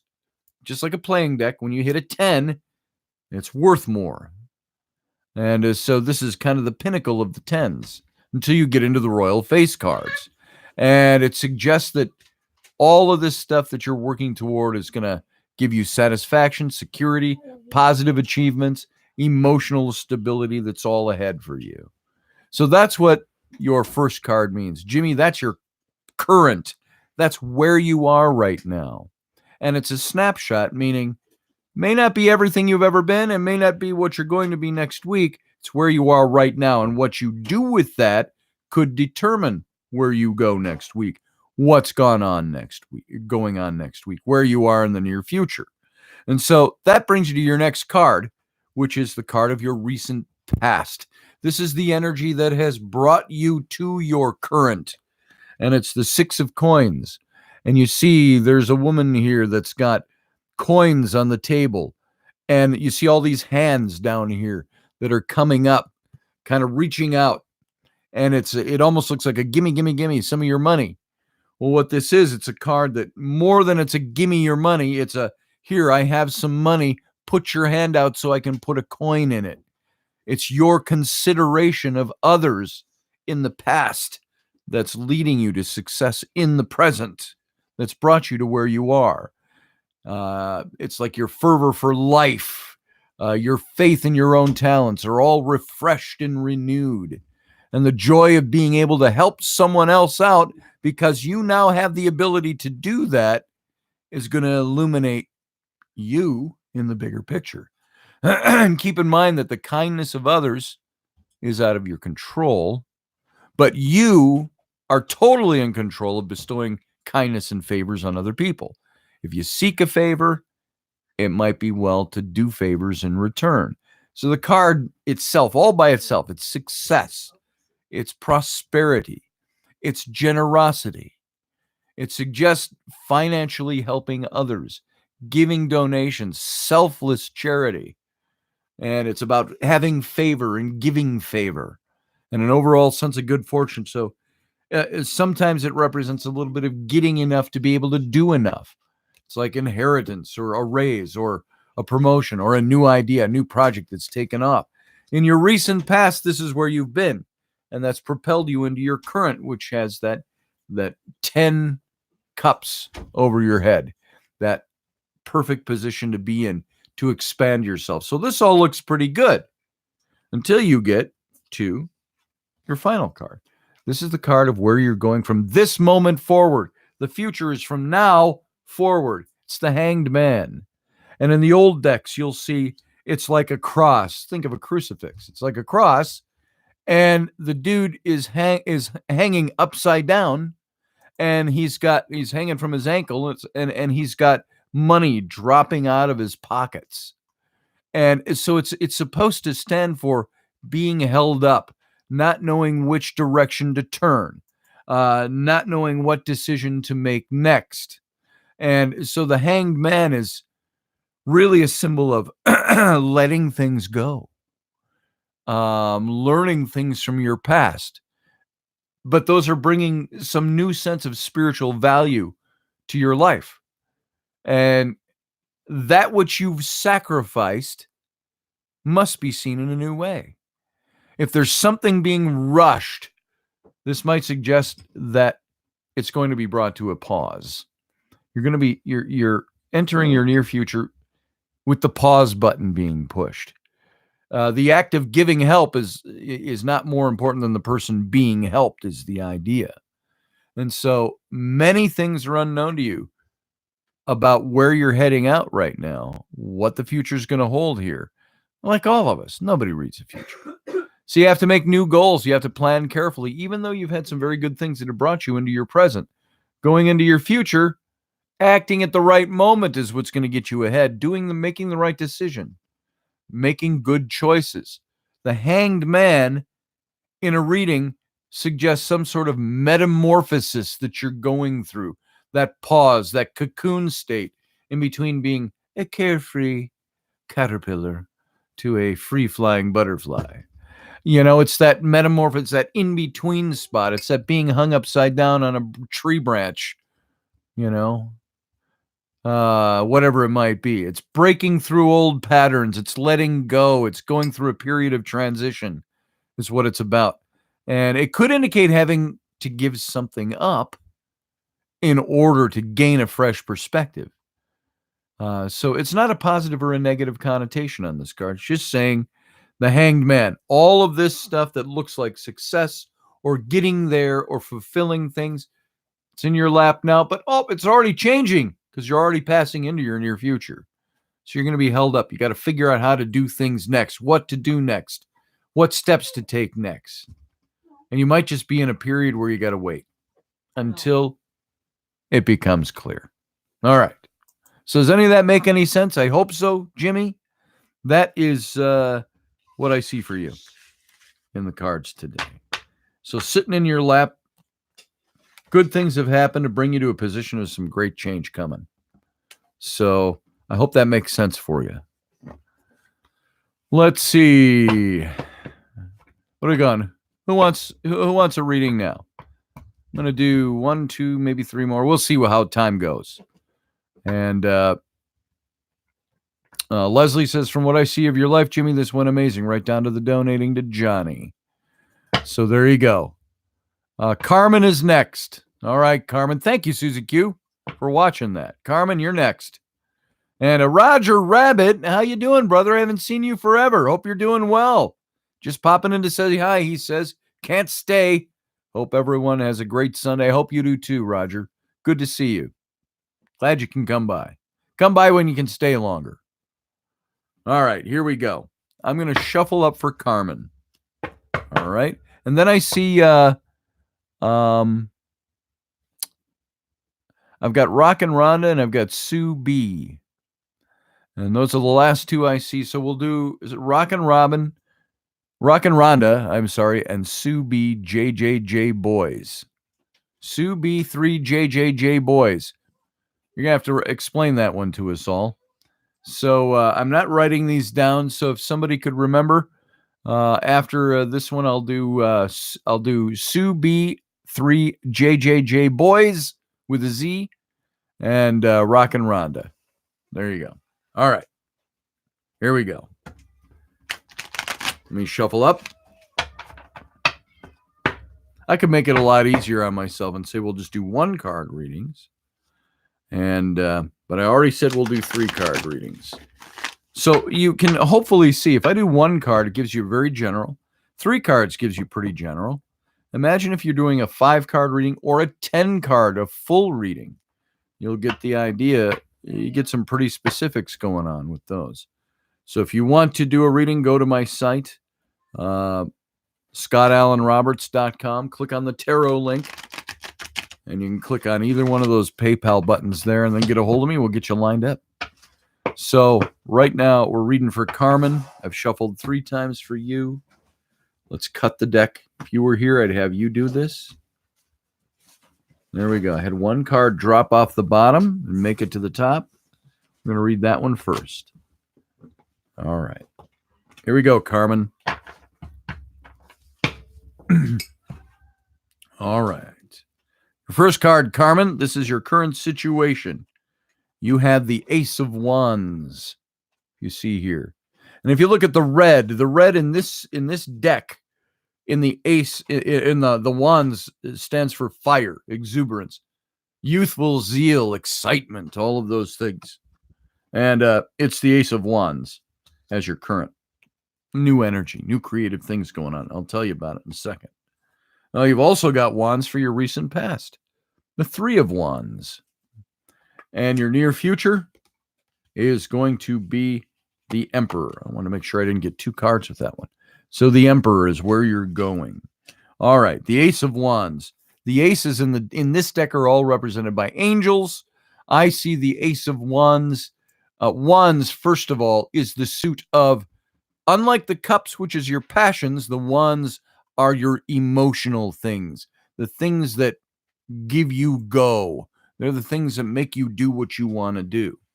And it's your drive, it's your energy, it's your excitement. And the Ace of Wands is an angel angels were the messengers. It's bringing you a message of, here's the open door. Now you got to go through it. Now, the question is, what is that open door? What's it represent? Well, this is all about re-examining past goals. It's all about perhaps you've limited yourself and you need to undo that. This is inspiration building up inside of you. That's going to vent its energy destructively if you don't use it creatively. And so there's this new beginning at hand. That's what this card stands for. Here's the open door. It's a new beginning. It might take the form of some new phase of life, a new enterprise, a new job, a new partner, a new whatever. It's project. It's something that drives you on the emotional level. All right. It's a source of inspiration. That's the excitement, the creative and by creative, it doesn't necessarily mean you're a creative, that you paint pictures or draw pictures or do something in the creative fields. It means new creative ideas. You're creating something new. You're part of creating something new. This is in your current. The open door is there for you to do it. If you blunt it and don't do it, it could make that energy just self-destruct. If you go forward and do it, you've got the open door to do it. It's like the green light's been given. And so to succeed, you have to think clearly and plan ahead. There's a void in your life right now waiting to be filled. And it's your duty to fill it for yourself, your duty to you, your duty to maybe those who rely on you. And so prepare for a transformative experience. You got to fill the void with something to positively influence some kind of new beginning that's going on. And this is in your lap right now, but it's a snapshot. It's not going to be there forever. This is where you are today. Could be tomorrow, could be for the next week or 2 weeks, something like that. It's present, it's on you. And so the card itself stands for being inventive, creative. It's a card that suggests a passionate union of some sort, a positive new beginning to something, the birth of something powerful. It's inspiring. It's yet to come in your life. It could be a new project or some new creative thing that you're going to be taking on. And if you're out there asking questions like, Is this thing going to happen? The answer is yes with this card, is what it stands for. And so the Ace of Wands, represented by the angel, is standing at an open door for you to open the open door to things that benefit you on your emotional level. New beginnings, new exciting things to happen. But in your recent past, I want you to see something here. You've got the Three of Wands. Now, again, Wands is the suit of your emotions, your excitement, the things that make you go. The Three of Wands, it shows a guy. I don't know if you can see it very clearly or not. We've talked about this card on the show before, but he's standing. You see the ocean in front of him, and there's a ship out there on the water. And he's dressed in all his finery, and he's got all his luggage along with him. The idea, and I've used this word picture for years, this card stands for your ship has come in. Now, this is your recent past. This has already happened. Something has happened where you can go, whoa, it's finally happening. And it's dropping you off in this new creative energy that's sitting in your lap in the current right now. But it's happened. But you go to the wharf to catch your boat. Your boats come in. But thank you for playing. The boat's left without you. So there you stand on the dock with all your goods packed up in all your bags, ready to roll, and the boat's left without you. And so there you stand. And so the idea with this card is still achievement and success at what you're putting your mind to, but there's going to be a waiting period. It's going to be something that says, you've made it, but be prepared because something's going to hold up your ideas for a while. That's been the card of your recent past. That's what's brought you into the current. Saying in the past, you might have seen things that have held you up from moving into your new things, these new beginnings, whatever this transition is. But in your current, it's saying, okay, it's on you. There's the door. Now do it, even though you've been held up on this in the past. And all of that takes you into the card of your near future. And that's the Emperor card. Now, the Emperor, power, authority. This is what you are passing into. And when I say the card of your near future, it doesn't mean, oh, way out there on the hazy horizon of your future. It means that you're in this right now. You're already passing into this. This is your near future. And it's all about authority. It's all about the role of authority that's taking shape in your life. Your good position that you're in right now might be due to somebody else that's helped pull the strings to get you there. The resolution of a recent conflict can be approaching with the Emperor card. But at the same time, there may be a moment where someone's in a position of authority to offer you help, to help you advance, to move on to the new thing. Whatever this new energy, creative stuff is going on, there might be somebody there who is in a position of authority to help you. In any form, the more experienced hand that has come to help might be more capable than yours. And so it's okay to rely on this person. Protecting your loved ones is important, but those in a leadership position have to know how to compromise. So beware being overly dependent on somebody. Take the initiative. Taking the initiative is going to lead you closer to the goal you're trying to achieve, and that's sitting in your lap now. But only if you can bear the responsibility of all your actions. You're going to be given the opportunity to lead in one of life's many roles. Remember those who follow behind you. And the Emperor is a counterpart to the Empress card in the deck. And he stands for all the things fatherly. He's structure, he's order, he's authority in life. All those symbolistic things that are supposed to be of fathers. And while moving forward in your endeavors, this card indicates assertiveness and rationality are going to be the things you need to take along the way. Now, remember, the Emperor also is somebody who has to make sometimes undesirable decisions. Let's say the Emperor says we've got to send our armies into war to defend our empire. That's the good thing. The bad thing is he's doing this knowing many of his soldiers will never return. So there are decisions that have to be made. You have to make good decisions. Use your common sense. As you move forward, this is what you're going into. Being the emperor who needs to make the decisions to implement the things that draw you through the open door of opportunity, excitement, exuberance, new ideas, and new transitions. So there you go. That's what I've got in your cards, Carmen. So I hope that meant something to you. Carmen says, wow, Scotty, spot on. I've been a hermit. I get that. I understand that. So this is the thing, is stepping out and doing. Nobody sees your light when you're sitting at home being the hermit. I get that.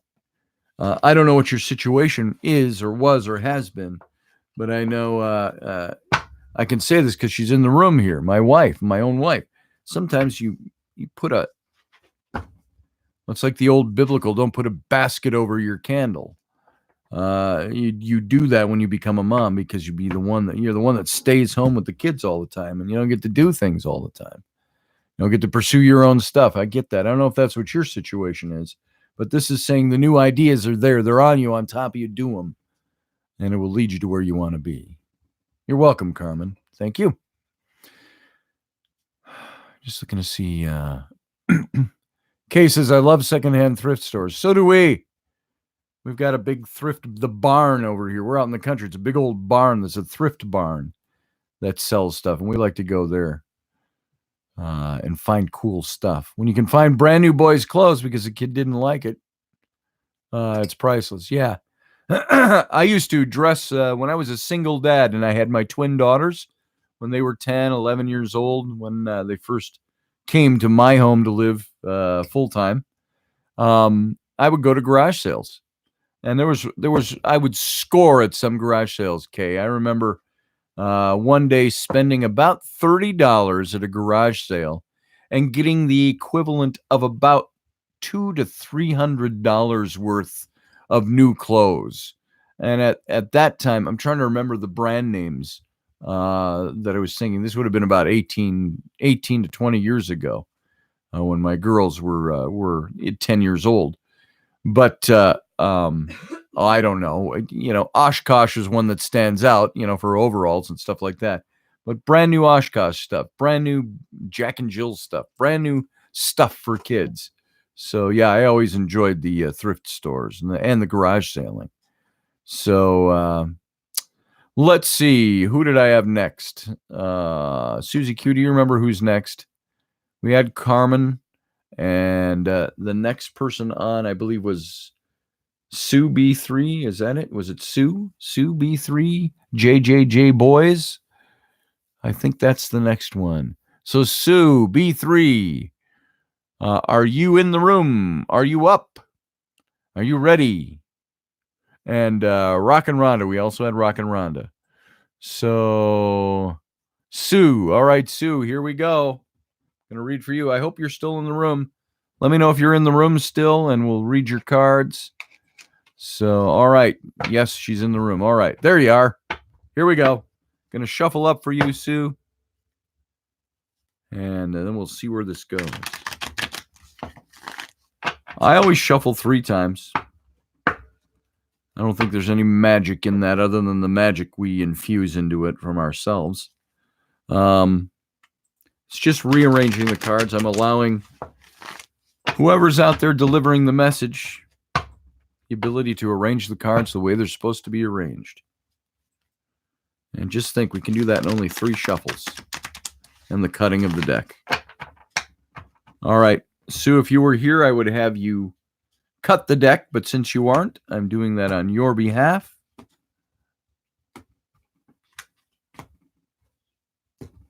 Boom, boom, and boom. Here we go. Okay, we got the deck all reassembled.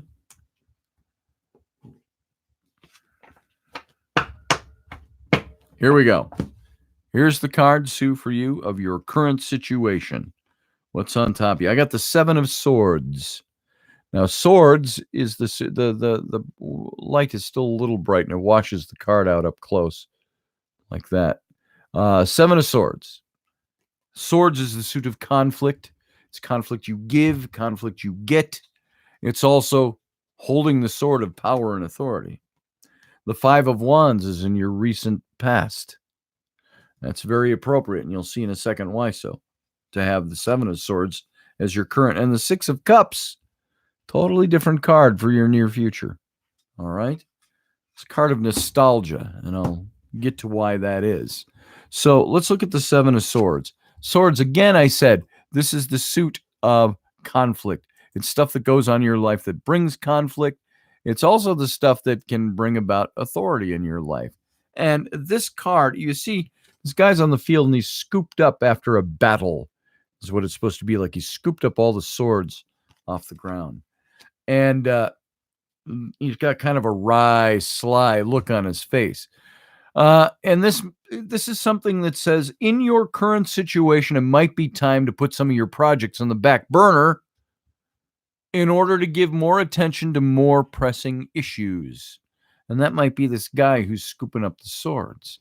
The plans you've made aren't coming together as nicely as you would have hoped them to come together. And the best way through a recent conflict with somebody, with a company maybe, is going to be through diplomacy, cleverness. And this is all about avoiding overt fights. Don't let the fight take you away. It's the idea of your success is going to depend on your ability to overcome opposition. The strategy you're going to choose is going to determine whether or not you're going to suffer losses and come out ahead. And assessing the opposition is going to make your actions better informed, is the idea with this card. The Seven of Swords speaks of, all by itself, the card can speak to failure as well as pessimism we have over things that are going on. It suggests the possibility of theft or not living up to your full potential. And that's a cliche phrase to use, but not living up to what you know you can do. There's unknown opponents that are possible with this card because of, it could be procrastination on your point, mental blocks you've put up. By the unknown opponents, I mentioned this sly-looking character on the card. Sometimes this card can represent somebody who is working against your best forward efforts only behind the scenes. It would be like, and I'm not saying this is what it is, I'm saying this is an example. It would be like working in an office and vying for a position that you want a promotion, and somebody else out there who thinks they deserve the promotion speaking ill of you behind your back to the decision makers. Things like that. So it can represent people who are working against you that you don't even overtly know are working against you. So it's watch who you trust nowadays. And so right now, the card has this idea of projects being on the back burner, not being able to get to success, that there's some failure, there's some pessimism involved. But that's a snapshot, like all of these readings, that's a snapshot of where you are right now. This is your very current. Might not represent your whole life. It might just represent the snapshot of what you're doing right now, something you're engaged in. And this too can change depending on what you do with it. Now, what's interesting is that in the card of your recent past, which is built up to where you are today with this, is the Five of Wands. And it shows a guy standing there with the staff, and you see in the background there's a bunch of people fighting with quarterstaffs. And the idea with this card is, in your recent past, building up to your present has been kind of mock battles. It's stuff going on around you. They're not real battles, not real opposition, but they're things that like build your character. It's the battles that you've faced have put boldness into your character. And it's valuable, but only in moderation. Have this kind of, it's kind of like, okay, fight me so I can build my muscles up, you know? Facing adversity requires tact and diplomacy.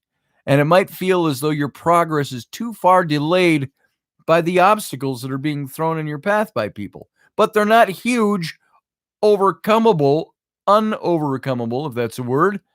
It's about miscommunication. It's about misunderstanding. These are the things that are posing obstacles to your progress. Miscommunication can come in the form of this guy that maybe there's somebody bad-mouthing you. You've got to overcome that obstacle.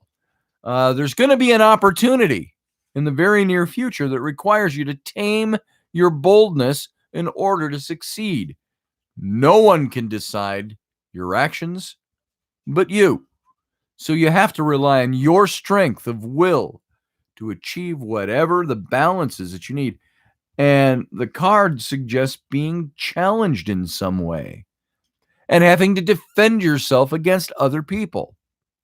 But they're not full-blown fights. That's why I say it's like mock battles are going on.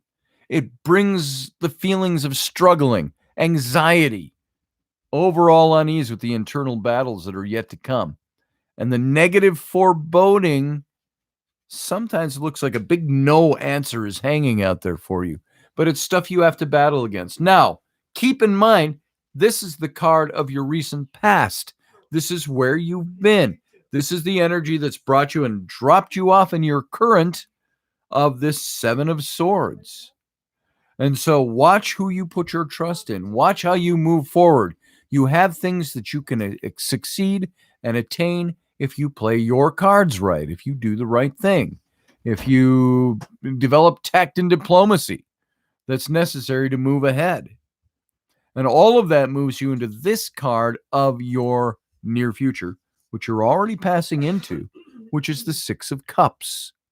Now, cups, and by the way, you see these beautiful children with the 6 cups in front of them. They're dressed in finery and jewels and things like that. The idea with this card, it's always been known as, to me, as the card of nostalgia. And nostalgia, by the way, can be, we put it in a positive sense, but it can also bear negatives with it. So it's the idea that your past has brought you a lot of good things, a lot of experience, rewarding experiences, love, success. But don't linger too long there or on what is past and already gone by. But move forward on the basis of your achievements, despite whatever happened in your past. When I say this is the card of nostalgia, this is where a lot of people get stuck. They say, oh, all this, and let's use the negative connotation of this, all this bad stuff happened to me and I just can't move forward. I can't overcome. I can't achieve because of this, either what somebody did to me or the mode of life I've developed because of something bad that happened to me back there. It's nostalgia. So what it's talking about is that there's possibly a reward in your near future that you could be stifling. It could come to you presently, but you have to strengthen relationships. You have to find a great amount of commonalities with somebody by overcoming and leaving in the past the things that remain in the past and that need to stay in the past. You enhance your future. You have to build up the virtues of your past, not allow the negative things of your past to hold you back. You build up the positives. You had negative things that hold you up. You say, but the positive thing is I did this and I'm here now. I've made these decisions. So this is saying your future is going to be very much affected by the way you deal with the past. You might be, Sue, you might be holding on to old problems, holding on to old things, holding on to old failures from all these mock battles that have been going on, whatever that might look like. You have to be the one that builds up the virtue of your past, that overcomes. I overcame those things. And if you haven't or feel you haven't, then you start doing it. It's a thing saying, overcome your past. Leave the nostalgia back there. And so this is a card that speaks of reconciling, leaving the past where it belongs in the past. It could mean some sort of apology or returning to the past to unlock skeletons from the closet that were never dealt with, and that you need to deal with those and then eradicate them. So there's a sense of relief in moving forward with the presence of this card. So it's something either you've already started overcoming or you need to overcome in order to make these things work for you. But watch the wolf in the fold, the guy that might be talking behind your back. And leave the old battles behind. You don't need them anymore. You've made it to where you are. So there you are. Not a perfectly glowing, oh, the future is bright and the world's your oyster. It's saying those things could be yours once you overcome the things that you allow to hold you back. The mock battle. We all have them to some extent. We all say, well, this thing affected me. And we're in our society, we're the products of a society that tells us, oh, poor you. You can't get anywhere because of that old BS that happened to you. Well, yeah, you can. When we can't get anywhere, it's because we dwell on those things. We let those things operate who we are. And so the key is overcoming that which we've allowed to let operate in our lives that have held us back. And then the future's wide open. Boom. Well, there you go. Thanks, Sue. Sue says, wow, Scotty, spot on. I needed to hear this today. Thank you so much. All right, move forward, Sue, with confidence. You got this. Leave the other stuff, leave the old stuff behind, move on to the new. All right. All right. And I think let's do thank you, Carmen. Let's see. We had Sue, then we had one more person. I'm trying to think who had already spoken up. Sue, I'm glad. Sue says she knows exactly what this reading is talking about. So you see, sometimes with the tarot, you can find that you're going to recognize it right away because it's something that's going on. Sometimes you got to think about it a little bit because it might not be dealing with. It's something I found a long time ago in tarot readings. When people had questions that they wanted to ask in the tarot, I told them, don't ask me any questions. Just read what the cards say, because the cards are going to give you what you need to hear no matter what your question is. You might say, I want to know about whether or not this guy is fallen in love with me or not. Is this going to be a new relationship? Just to pluck something as an example out. But the whoever governs the flow of the cards is saying, that's a great question, but I got this over here you need to look at. And they're going to give you something you might not expect at all. So, and this, like when I do the 10 card readings, there's a whole lot more revealed about this stuff. So it gives you an idea. So, let's see. Barbara says, your show conflicts with Live from Here, the show I listen to every Sunday. I will definitely go back and relive the show. Thank you, Barbara. I appreciate that. I appreciate that very much. All right. I can't remember who's next. Rhonda. Rockin' Rhonda. Here we go. Rhonda, front and center. You still here? If you're still here, let's do your cards. I'm going to start shuffling for Rhonda. There you are. Okay, let's roll it. Okay, I'm going to shuffle for you. And we'll see what gets said. All right, Rhonda. And you know what? The cards aren't always positive. People think, oh, it's all fortune telling. It's really not. It's nothing to do with fortune telling. There might be good fortune contained in some readings, but that doesn't mean it's all about fortune. Rhonda, I've got shuffled up for you. If you were here, I'd have you put your hand to the deck and cut it.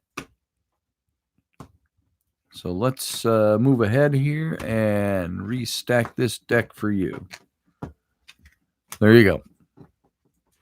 All right. Here we go, Rhonda. Here's your first card. This is the card of your current situation. And I've got the Sun.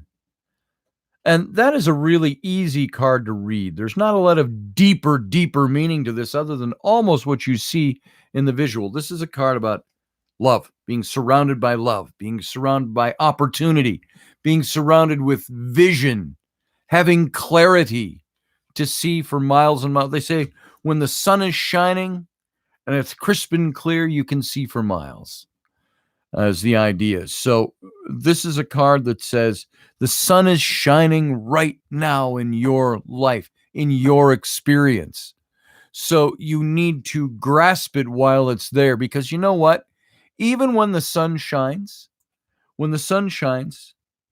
it's cyclical. It also sets. And when the sun sets, the clarity diminishes. So this is a card that's telling you that you've got something has gone on to bring you to your current situation that has helped you to see with greater clarity than you had before. And so the sun, you're surrounded by love. You can have people that love you are there to help you. You've got everything, but it's the message of also make hay while the sun shines, because tomorrow it might not be sunny. So right now, sitting in your lap, you're full of, if you can feel it, the warmth, exuberance of warmth and love and excitement and clarity to see and vision. So take advantage of that while you've got it. The card of your recent past, the Devil card. This is what's led you to where you are right now. And the card of your near future is going to be Strength. Wow. You got 3 cards from the major arcana. Now, when we do a 10-card reading, if you get 3 or more cards out of any given suit of the deck of the tarot, it slants the overall meaning of the reading in the direction of the meaning of that suit, like passion, romances, relationships, cups, that would be cups, coins or pentacles, more material things, work related, job related. When you get 3 cards out of the major arcana, and in this case, a 3-card reading where all of them are from the major arcana, this is like God snapping his fingers in your face and saying, hey, listen to this message, because this message is important and it's directly from me, from God, or from the universe, if you will, from source, from spirit, whatever you want to call that. So the first card you got, your current situation, looking bright and sunny outside. Dress accordingly. You got vision that it lasts for miles and you can see forever. But in the recent past, you had the Devil card. This is the card that brought you into this current situation.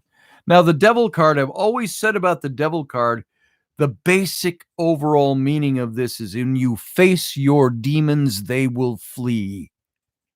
So one of the choices you've made somewhere along the way, maybe a couple of them, were wrong choices. Negative forces have been slowing your development. There's an event beyond your influence that's changing your life, something you have nothing to do with, and something you can't really put your hand in to change the event. And it's uncertain whether that's good or bad, but I'd say the presence of the Devil card tells you that it's creating for you either a literal or a metaphoric demon. It's something you've got to conquer. Avoid extravagant behavior. Be true to yourself is the idea. The time's coming that you're going to find beauty within yourself. And stop the projections that you're casting on the world of yourself. Sometimes we're our own worst enemies. Find the courage to change the things in your life. When I see the Devil card, it's usually things that have to do with, now please hear me out on this. Let me be clear. I'm using these by way of example. I'm not saying this is what you are dealing with, but it's things like addiction, alcoholism, abuse, these things that we find ourselves trapped in that we may have gotten ourselves into all on our own, but the situation changed because we became addicted to something, or we started to get abused in a relationship, which wasn't what the relationship was when it started. There's these things that we've gotten into. These are the demons. These are the devils. These are the things that we have to have courage to change in ourselves. Now, I'm not saying you have an addictive personality. I'm not saying you're an alcoholic or a drug addict. I'm not even saying you're in an abusive situation. But something is going on that's out of your control, and you have to find a way to build the courage to once again take control of it. You have to take the reins. And the course of your life is beyond your knowing. But this awareness is going to defeat your self-delusions. Many times the things that hold us up in life are the blindfolds we put on ourselves. We craft these beautiful, and I've said this before, craft this beautiful blindfold. Oh, look at this blindfold. And then we put it on and we tie it in a knot and we go, oh, I can't see. I can't see. You know why we can't see? Because we tied our own blindfold on and we're not willing to move beyond it. And we're not willing to take our free hands and rip the blindfold off. And sometimes that requires a lot of hard work. It requires us doing things that can be painful in the process. The devil card is about all things negative. It's about anger. It's about violence. It's about temptation. It's about fear. It's about doubt. And these are just some of the terrors associated with this card. And it suggests being trapped, perhaps in an unhealthy relationship. And that would be a relationship with a person or a substance or a thing. It could be an addiction. It could be a lie that you're trapped in. It could be self-lies. It could be self-deception. Now, all of this beautiful negative stuff, the one beautiful thing is this is the card of your past. It's saying this is where you have been. Now, it doesn't tell me that you've overcome these. It said this is what has dropped you off in your present. The card of the sun, the love, the warmth, the vision, the clarity to move beyond any obstacle you might have. But do it now while you have the chance to do it, because the sun's going to set too. And the card of your near future is just as simple as the sun card, even simpler. It's the card of strength. And it shows a woman, with the lion, and she's overcome the lion. And so the idea with this, I don't know what your situation is, and I don't know what you've got going on in your life. But I got to tell you something, Rhonda. These are things that say you have been entrapped by things in your past that are hard to overcome. They're dictating who you are, who you've been, where you've been going. And you're not moving forward because you haven't, as the card says to me and has always said, and I've said it for years, when you face your demons, they will flee from you. There's an old Bible verse that even says, resist the devil and he will run. So this is all about resisting it. The things go away when you take the courage to resist them. And now you got the sun on top of you right now. Clarity and vision and warmth and love. And all it's doing is leading you into a time of strength. If you follow that vision, you have the ability to overcome any of this BS from your past, whatever it might be, whatever the demons are you have to struggle with. There's no demon we have that is not overcomable in either a literal or a metaphoric sense. So you've got the clarity and the vision, the love and the everything, the support to do this right now. And it's only making you stronger, and it leads you into strength, which strength represents power over the things that try to dominate us, power to move forward, power to do what we need to do, and power to gain more strength. You know what? When you start building strength, if you go to the gym for the first time and you go, oh, I can't lift 10 pounds, try it in 6 months. If you've stayed with the program, you'll be able to lift probably 90 pounds or more. And because strength builds strength. So that's what you're going into. Just take it, grasp it, and use it while the sun is there shining. All right. I hope that is meaningful for you. So there you go.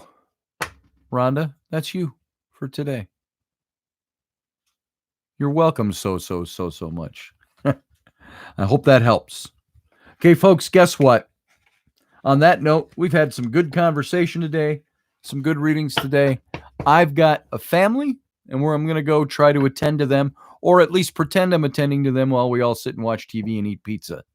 So we're going to have a calm day. We've had snow here. Hope things are good on your side. Tomorrow night, Monday night, 9 p.m. Central Standard Time, 10 p.m. Eastern, 7 p.m. West Coast time. See, Audrey, I said West Coast and not left coast. Join me for my show, the Intrepid Radio Program. Right here, it's 1 hour. And then every night this week with Rocky Stucci in the Situation Room at 11 Central, midnight Eastern. So everybody, thanks for being here. Glad you're here. Glad you're my friends. Glad you should support this show. Love you all. And we'll leave it at that. Otherwise, it'll become the Minnesota goodbye, which takes 28 minutes. So, folks, have a good day. Have fun with your day. And I will see you again either late tonight with Rocky or tomorrow night on my own show. Talk to you soon. Good night. Good day, I should say. Good day, eh? Remember who that is? Good day, eh? Cuckoo, cuckoo, cuckoo, cuckoo, cuckoo.